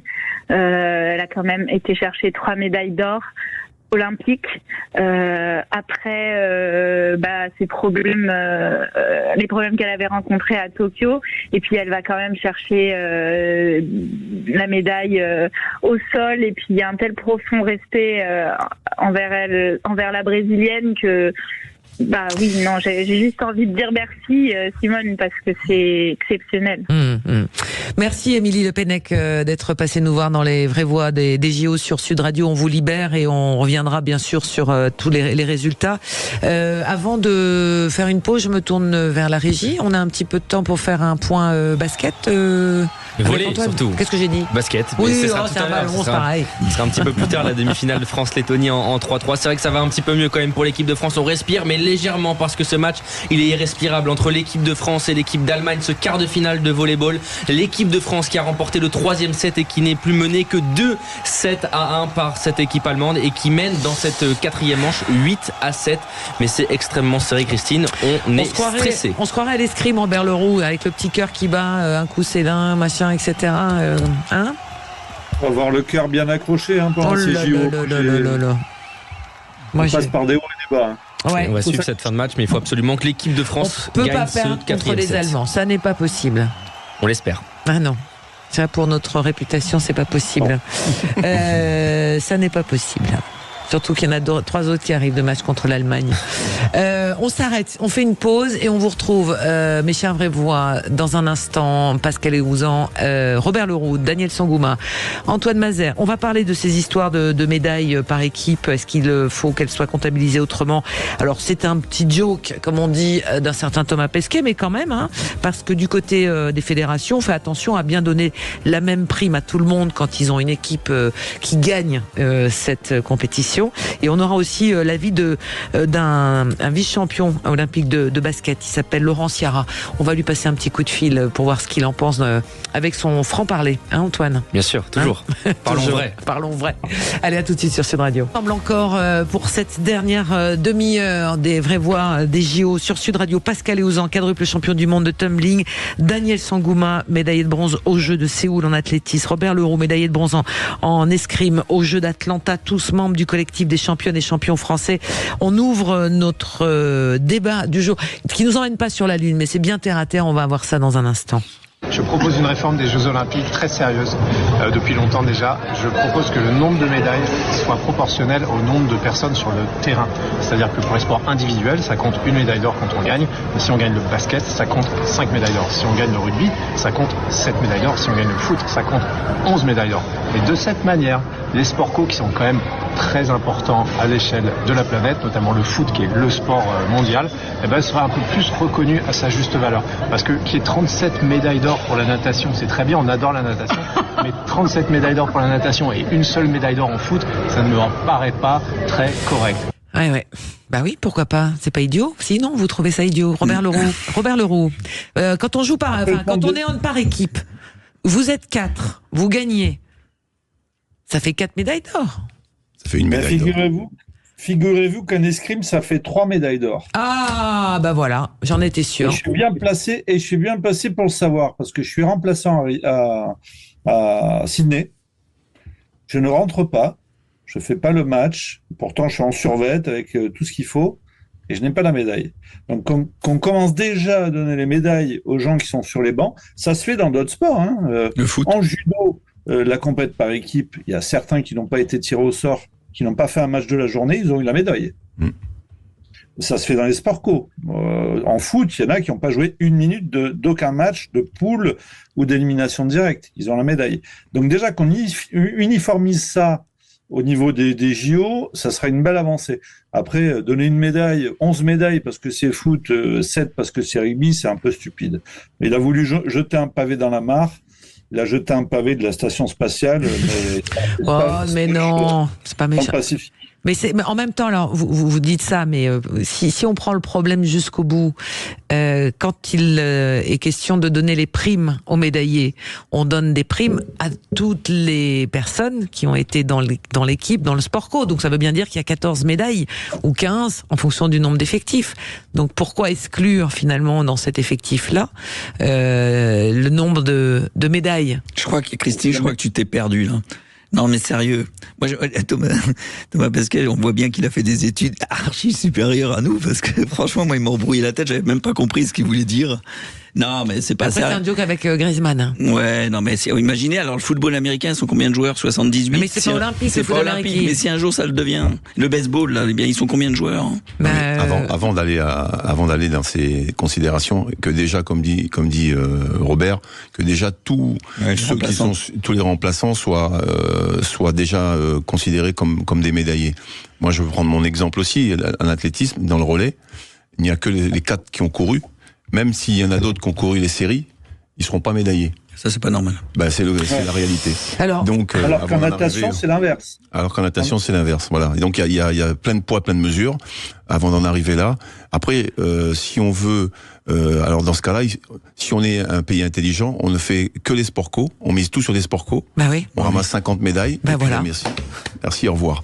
Donc, pas la fille qui sort du sport co, qui prêche pour sa crèmerie. Ah non, je suis face à 3 sports individuels, ça va pas le faire. Et il y a quelqu'un qui va peut-être me rejoindre, mais j'en sais rien. C'est Laurent Ciara. Bonsoir Laurent Ciara.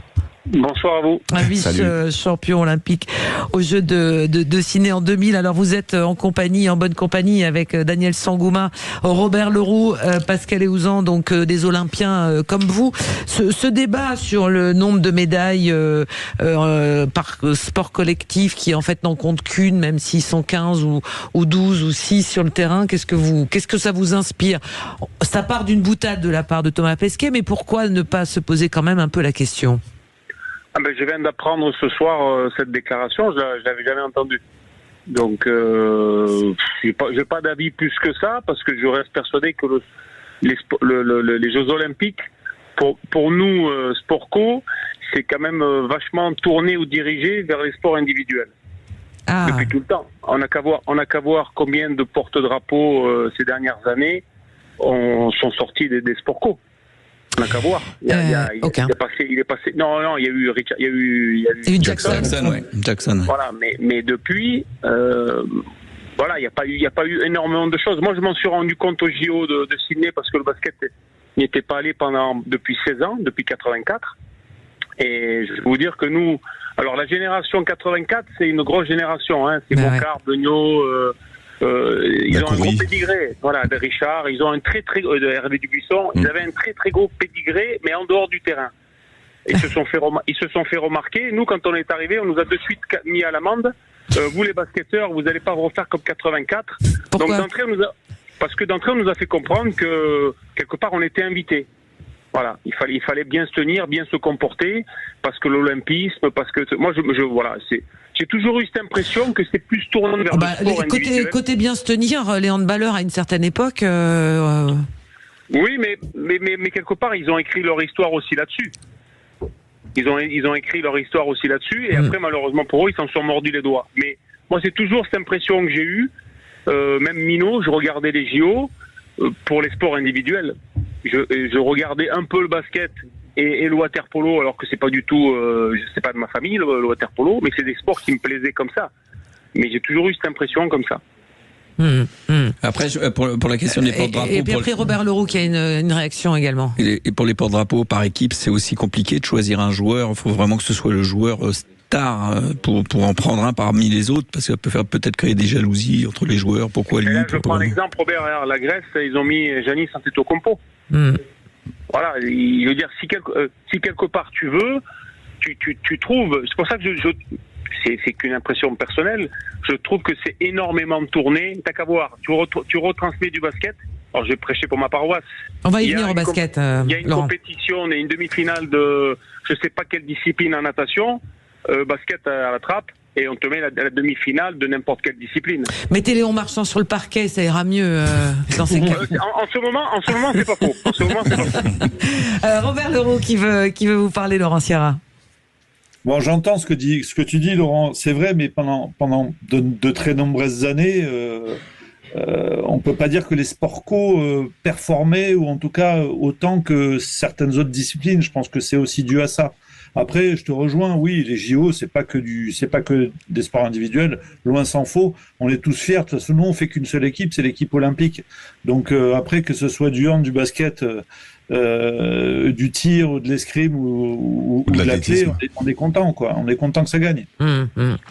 Ouais. Et que ça porte le drapeau. Alors, Laurent, vous allez répondre à Robert. On fait un petit point parce qu'il y a un match de volley en même temps. Laurent Sierra, bougez pas, avec Antoine Mazère sur ce France-Allemagne. Ouais, sous tension. Toujours extrêmement serré, mais l'équipe de France pour l'instant qui mène de plus 2 dans ce 4e set. Toujours 2 manches à 1 pour les Allemands. Les Français qui sont revenus au score, mais qui font la course en tête maintenant dans ce 4e set, qui espèrent surtout, il faut absolument remporter ce set pour aller en set décisif. Il faut marquer 25 points pour gagner cette manche en volleyball pour se qualifier en demi-finale. 17-16 pour l'équipe de France, mais c'est toujours extrêmement serré. Allez, à tout de suite dans Les Vraies Voix. Sud Radio. Parlons vrai. Parlons vrai. Sud Radio. Parlons vrai. Sud Radio. Parlons vrai. À table, nos vraies voix, membres du collectif des championnes et champions français. Daniel Sangoumin, médaillé aux Jeux de Séoul. Robert Leroux, médaillé aux Jeux d'Atlanta. Pascal Eouzan, quadruple champion du monde de tumbling. On parle de ces sports collectifs avec cette petite sortie de Thomas Pesquet et en compagnie de Laurent Sierra, médaillé également aux Jeux de 2000 en basket à Sydney. Laurent, alors on parle de cet esprit olympien qui, on va dire, va mieux vous trouver au sport individuel qu'au sport collectif, et pourtant, on se retrouve quand même avec des sports co qui ont tendance à plutôt bien performer, en tous les cas se retrouver sur le devant de la scène médiatique de ces Jeux à chaque fois. On compte sur eux quand ça va pas très bien d'ailleurs, je trouve. Oui, mais bon, après c'est pareil. Nous, le basket, on a cette ligue phénoménale qu'est la NBA. Eh ouais. Donc quelque part, on a la chance d'avoir le plus gros contingent, la France, en NBA. Ça rejaillit sur l'équipe de France, ça rejaillit sur les équipes de France, et quelque part ça fait effet boule de neige. Le football est le sport planétaire, donc ça a toujours été au JO et ça continue. Et ça devrait l'être. Ça devrait l'être le foot au JO pour vous, Laurent. Oui, mais moi je n'aimerais pas être à la place des personnes qui décident d'enlever un sport pour en mettre un autre. J'aimerais pas être à leur place parce que, pareil, Mino, j'ai des souvenirs avec mon grand-père à regarder la lutte gréco-romaine. Oui. Voilà, elle est sortie, certains vont dire pourquoi on a rajouté le 7, il y avait déjà le basket, pourquoi on a rajouté le 3-3, pourquoi on a rajouté le BMX. Voilà, on peut toujours, chacun va pouvoir toujours trouver quelque chose à dire. C'est tous les 4 ans. Moi, personnellement, je suis quand même assez tourné vers des sports co. Ça me fait plaisir de voir autre chose tous les 4 ans. Parce que sinon, j'ai pas cette curiosité personnelle d'aller voir. Hormis ce qu'on nous rabâche tout le temps, tennis, vélo, voilà, c'est ces sports qui quelque part sont bankable. Donc heureusement, même si je pense que la loi du moins la foi de l'olympisme est passée depuis un moment, parce que la plupart des mecs sont tous professionnels et même ils gagnent très très bien leur vie. Donc moi je suis quelque part ce que dit Thomas Pesquet. Pourquoi pas 11 médailles qui comptent dans le quota, mais si demain l'équipe nationale de Hollande gagne le hockey sur gazon, ça sera le même problème. Est-ce qu'à la fin on n'arrivera pas à la même finalité? Qui veut intervenir avec Laurent, parce qu'on voudrait faire un petit point quand même aussi sur l'équipe de France de basket masculine avec Laurent, son regard. Laurent, comment vous les trouvez? Ouais. Comment je les ai trouvés? Pas au mieux, mais on a quand même cette chance d'être en quart de finale, parce qu'on est quand même tombé dans une poule relativement facile et on se l'est pas rendu facile. Et maintenant, moi j'attends de Vincent Collet et de son staff une redistribution des cartes au niveau de l'effectif. Parce qu'ils prônent depuis un moment que cette équipe, défensivement, elle doit mener plus, tout un tas de choses que l'on n'a pas vu déjà l'année dernière, que l'on n'a pas vu sur les matchs amicaux, que l'on n'a pas vu ou très peu vu sur cette première phase. Et moi, j'attends que demain soir, contre le Canada, qui a terminé par contre premier de sa poule, invaincu 3 victoires, 0 défaite, mais j'attends que Vincent Collet et son staff redistribuent un peu les cartes demain. Alors, on sent aussi qu'il y a des questions à se poser sur le fonctionnement au sein de l'équipe et que ça doit un peu tanguer dans les vestiaires ou dans les couloirs des vestiaires, Antoine Mazère. Oui, il y a eu des mots forts employés par Erwan Fournier après ce match face à l'Allemagne. On manque de repères par moment, je pense qu'on se trompe dans la façon dont on veut jouer et on paye les pots cassés sur ça. Une déclaration à chaud qui n'a pas du tout plu à Vincent Collet, on l'écoute. Il a le droit de le penser, pas le droit de le dire en public, voilà, pas quand on est dans une compétition de cette importance-là et qu'on prétend faire partie d'une équipe. Ce type de déclaration est toujours quelque chose qui pollue n'importe quelle équipe. Voilà, tout ce qui attaque notre groupe et notre vie interne est forcément quelque chose de défavorable. Défavorable. Laurent Sierra et les Chervrévois, lors d'une compétition, on lave d'abord son linge sale en famille avant que Laurent Sierra ça aille sur la place publique et Robert Leroux ensuite. Oui, mais lui, il y a 3 jours ou 4 jours, Vincent Collet, il dit le meilleur joueur de cette équipe, c'est Wembanyama. Donc comment un mec comme Evan Fournier, taulier depuis 10 ans en équipe de France, Nando De Colo, Nico Batum et je mets même Gobert et Albissi dans la boucle, comment ils prennent ça eux? Là, c'est une partie de ping-pong. Donc t'as dit ça il y a 4 jours. Moi, je te réponds ça, et en plus, quelque part, il n'y a pas de faux dans ce que dit Evan Fournier. Après, peut-être la forme et la façon de le dire, il n'y a pas de souci. Eh bien, pourquoi Vincent Collet, lui, le lendemain, il le chope pas direct et il lui dit « Oh, Coco, c'est quelque chose ». Donc, c'est pour ça que je vous dis, peut-être après tout ça, parce que là, on nourrit encore, là, on fait un contre-feu et on ne parle pas des performances médiocres de l'équipe de France. Eh bien, si quelque part, Vincent Collet, t'es pas d'accord avec ce que dit Evan Fournier et que tu lui as dit en face à face, j'espère, eh ben demain tu le mets sur le banc. Parce qu'au basket c'est international. Hein. Si ça va pas, tu viens t'asseoir sur le banc. Et ceux qui sont pas d'accord et ceux qui adhèrent pas à ce que tu veux mettre en place depuis quelque temps, demain Vincent Collet, si tout va mal, il est plus entraîneur de l'équipe de France. Robert, il veut intervenir, Laurent Sierra. Robert Leroux. Ouais, Laurent, moi ça me donne une impression qu'en fait Collet est en train d'essayer de faire réagir son groupe. En fait, il fait un all-in parce qu'il sent que les gars sont pas là. En fait, il sent qu'il manque un truc. Ça manque d'agressivité. Ça manque. Bon. Et je me demande s'il n'est pas en train de jouer un coup de management à je te pique. Voilà, je te pique pour voir ta réaction. Je dis que Wemby est le meilleur. Je dis que toi, Fournier, t'as pas parlé, etc. Pour essayer de jouer. C'est un all-in, hein. Ça passe ou ça casse. Ouais. Oui, ça peut être, mais donc ça rejoint ce que je dis juste avant. Si tu es sûr de toi, avant la compétition, tous les mecs du staff ont tous les uns après les autres dit non, ça se passe bien avec les gars, ça se passe bien dans le groupe. Tu sens déjà qu'il y a quelque chose qui va pas. Nando De Colo prend très rarement la parole, il dit non, mais on vit très bien. Quand tu commences déjà à vouloir argumenter quelque chose, c'est qu'il y a déjà le feu à la piole. Donc c'est ce que je te dis juste avant. Demain, j'attends de Vincent Collet, moi, une méga redistribution des cartes. Ah, carrément. Ah ben oui. Avec ce qui vient de se passer, comme tu as voulu piquer et que ça n'a pas répondu, par contre, on oublie juste un truc. Le Wembanyama, il a 20 ans. C'est sa première grosse compétition internationale. Il a une pancarte énorme autour de son cou. Premier tour de draft l'année dernière, meilleur rookie de la saison en NBA. Voilà. Quand tu as ça autour du cou et que tu joues contre des mecs qui n'ont qu'une envie, c'est d'être champion olympique, et que tu annonces, toi, mais c'est normal, il a 20 ans, que tu vas être aussi champion olympique, il faut pouvoir autour avoir des papas qui te protègent. Quand tu fais ce genre de déclaration de Vincent Collet, je ne sais pas si c'est fait pour piquer, mais lui part d'un principe qu'il faut dire les choses ensemble, dans un collectif, dans un vestiaire, et tu fais cette sortie-là gratuite. C'est pour ça que je veux pas défendre Evan Fournier, parce que je trouve que sur la forme, je suis pas tout à fait d'accord avec lui, mais comme il performe pas et qu'il a pas de club et que c'est pas la situation la plus sympathique pour lui en ce moment, je pense que tout l'agace.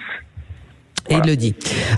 Bougez pas Laurent Sierra parce qu'on a une petite info volleyball qui est de taille et d'importance et on est très content. Oui, ça y est, l'équipe de France est revenue à hauteur de cette équipe d'Allemagne en quart de finale de Jeux Olympiques de volley. 25-21, ce quatrième set remporté par l'équipe de France. Il y aura donc un set décisif entre la France et l'Allemagne pour rejoindre les demi-finales. Cette fois-ci, il faut remporter 15 points pour pouvoir se qualifier et donc la tension, elle est maximale du côté de l'Arena Sud, mais on sent des Français, ça y est, qui retrouvent un petit peu leur esprit et leur jeu.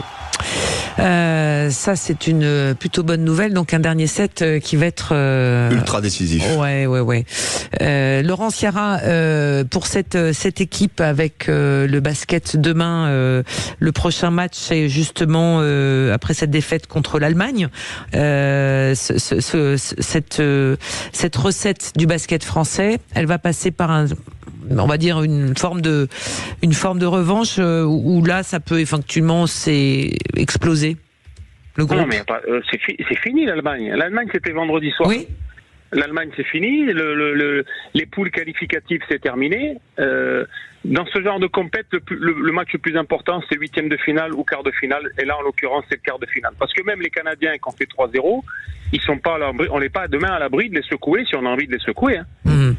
Ça c'est l'incertitude du sport. Mais pour pouvoir secouer les Canadiens, avec tout ce qu'a dit Vincent Collet, que quelque part il voulait absolument insister sur la défense, ça a toujours été la base de l'équipe de France. Appuie-toi sur ça et sois prêt demain soir à mourir avec tes idées, gentiment. Laurent, est-ce que tu penses pas que pour que le coach il aille au bout de ses idées, il faut aussi qu'il ait les joueurs qui soient dans le... Mais c'est lui qui a fait la sélection, donc maintenant tu peux pas commencer à venir dire... Ah oui. Non mais tu peux pas commencer à venir dire Evan Fournier, il ramène sa gueule alors qu'il devrait pas la ramener. Et qui c'est qui l'a sélectionné? C'est lui. Bien sûr. Nous, au basket, on s'est tiré une balle tout seul dans le pied. On n'a pas pris Thomas Hurtel parce que c'est un garçon qui joue en Russie. Voilà. Donc on n'a pas voulu faire de la géopolitique. On a voulu être plus blanc que blanc, nous, le basket français, en disant on prend pas de garçon qui évolue en Russie. Ça peut se comprendre, ça peut pas se comprendre. Chacun, il met le curseur où il veut. Derrière, on a Eli Okobo, qui joue à Monaco, qui a été le meilleur poste 2-1 du championnat de France et qui, pour moi, est le meilleur 2-1 français actuel. On le prend pas parce qu'il a trop de caractère, parce qu'il est égoïste, il est tout ce que tu veux. Et surtout, je vais terminer par Joel Embiid, qui maintenant joue avec la sélection américaine, qui est d'origine du Cameroun, qu'on a fait naturaliser en urgence. Et là, lui, il a décidé de pas venir parce que je pense que le joystick se jouait entre lui et Gobert. Et comme on n'a pas voulu écarter Gobert et lui n'a pas voulu venir parce qu'il y avait Gobert, eh ben on n'a pas pris Embiid. Et donc maintenant, on est en train de t'expliquer qu'on n'a pas l'équipe qu'on voulait avoir, mais qu'en fait de compte, on a décidé nous. Et non, tu peux pas dire quelque chose le lundi et changer d'avis le jeudi. C'est pas possible. Alors, d'abord Robert Leroux et ensuite Pascal et Ouzan. Robert. Bon, mais c'était. On parlait de réaction. Moi, la réaction, c'est demain. Hein. C'est clair. Pour moi, tout ce qu'a fait Collet. Oui, parce que mercredi, c'est trop tard. Ouais, on est d'accord. Mais la réaction, c'est pas dans la presse. Hein. C'est demain, sur le terrain. Donc tout pour moi, tout ce qu'a préparé Collet.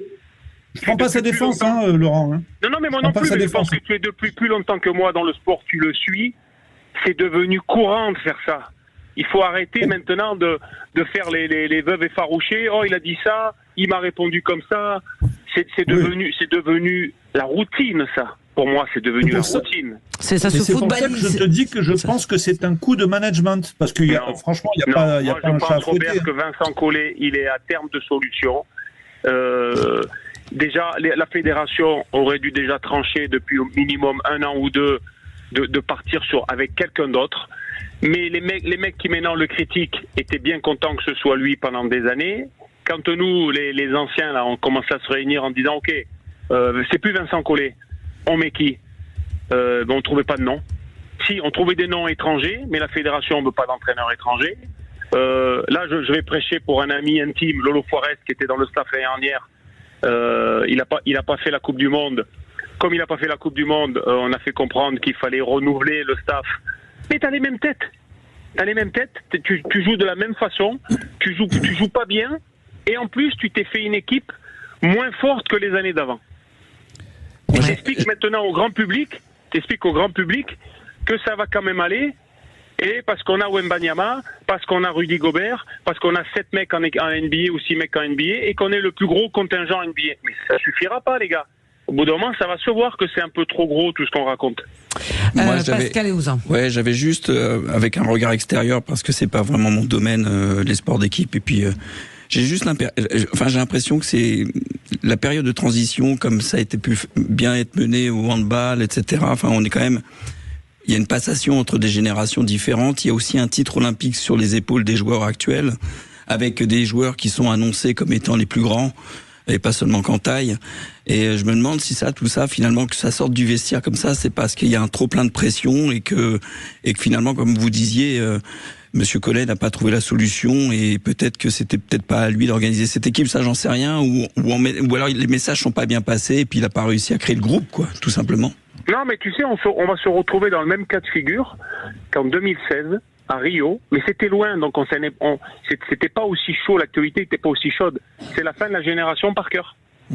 Parker, Dio, Pietrus, j'ai la balle, les historiques qui ont fait les belles heures de l'équipe de France de 2010 à 2016.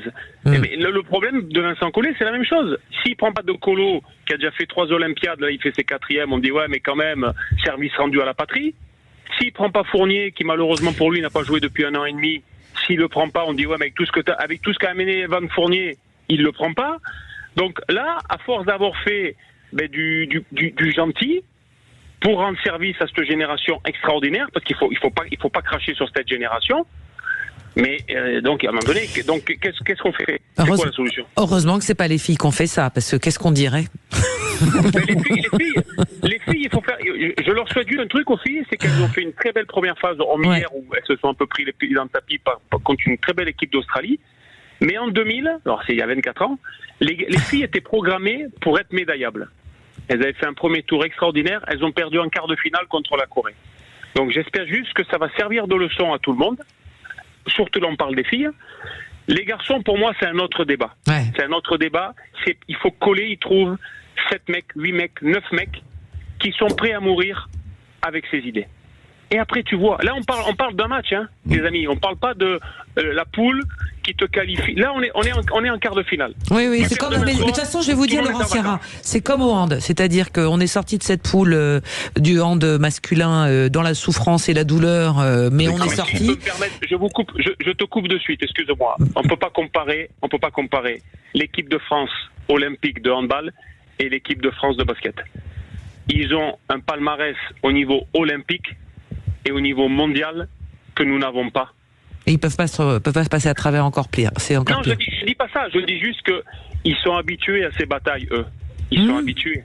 Et on peut pas. Je veux pas faire d'injure à mon sport, mais ils sont 3 fois ou 4 fois champions olympiques. Nous, on est 3 fois médaillés. On est 3 fois médaillés d'argent depuis 1950 à 2021. Donc c'est pas comparable. Ouais. Bon, on espère en tous les cas que ça passera demain. On espère pas ce soir, le fait de revenir à Paris aussi, c'est pas mal, hein. Ah bon? Parce que maintenant, qu'est-ce qu'il y a? Ils vont pas se baigner dans la scène, les mecs. Non, mais l'accueil à Lille était génial. Avec Madame Hidalgo ou avec la ministre, ils vont pas se baigner dans la scène. Ça peut peut-être nous énerver. S'ils peuvent aller faire un aller-retour à Lourdes. Ça l'a énervé, Laurent. Non, ça m'a pas énervé, mais je connais trop bien mon sport, je connais trop bien les individus. Ces phrases malheureuses, pour moi, ce que j'appelle, c'est du contre-feu. C'est du contre-feu. Moi, ce qui m'intéresse, c'est le terrain. Donc, je le répète, j'attends de voir ce que Vincent Collet et son staff vont faire demain pour annihiler les forces du Canada et se concentrer sur 8 mecs, 9 mecs, en matchant les hommes à hommes, en matchant la presse, en matchant la zone. Voilà. Et de savoir si on va pouvoir s'opposer physiquement avec cette équipe du Canada. Allez, c'est ce qu'on appelle la vérité du terrain, comme on dit en sport co. Voilà. Merci beaucoup, Laurent Sierra, d'être passé nous voir dans les vraies voix. Une vraie voix aussi, lui, Laurent Sierra. Merci infiniment. C'est fini déjà.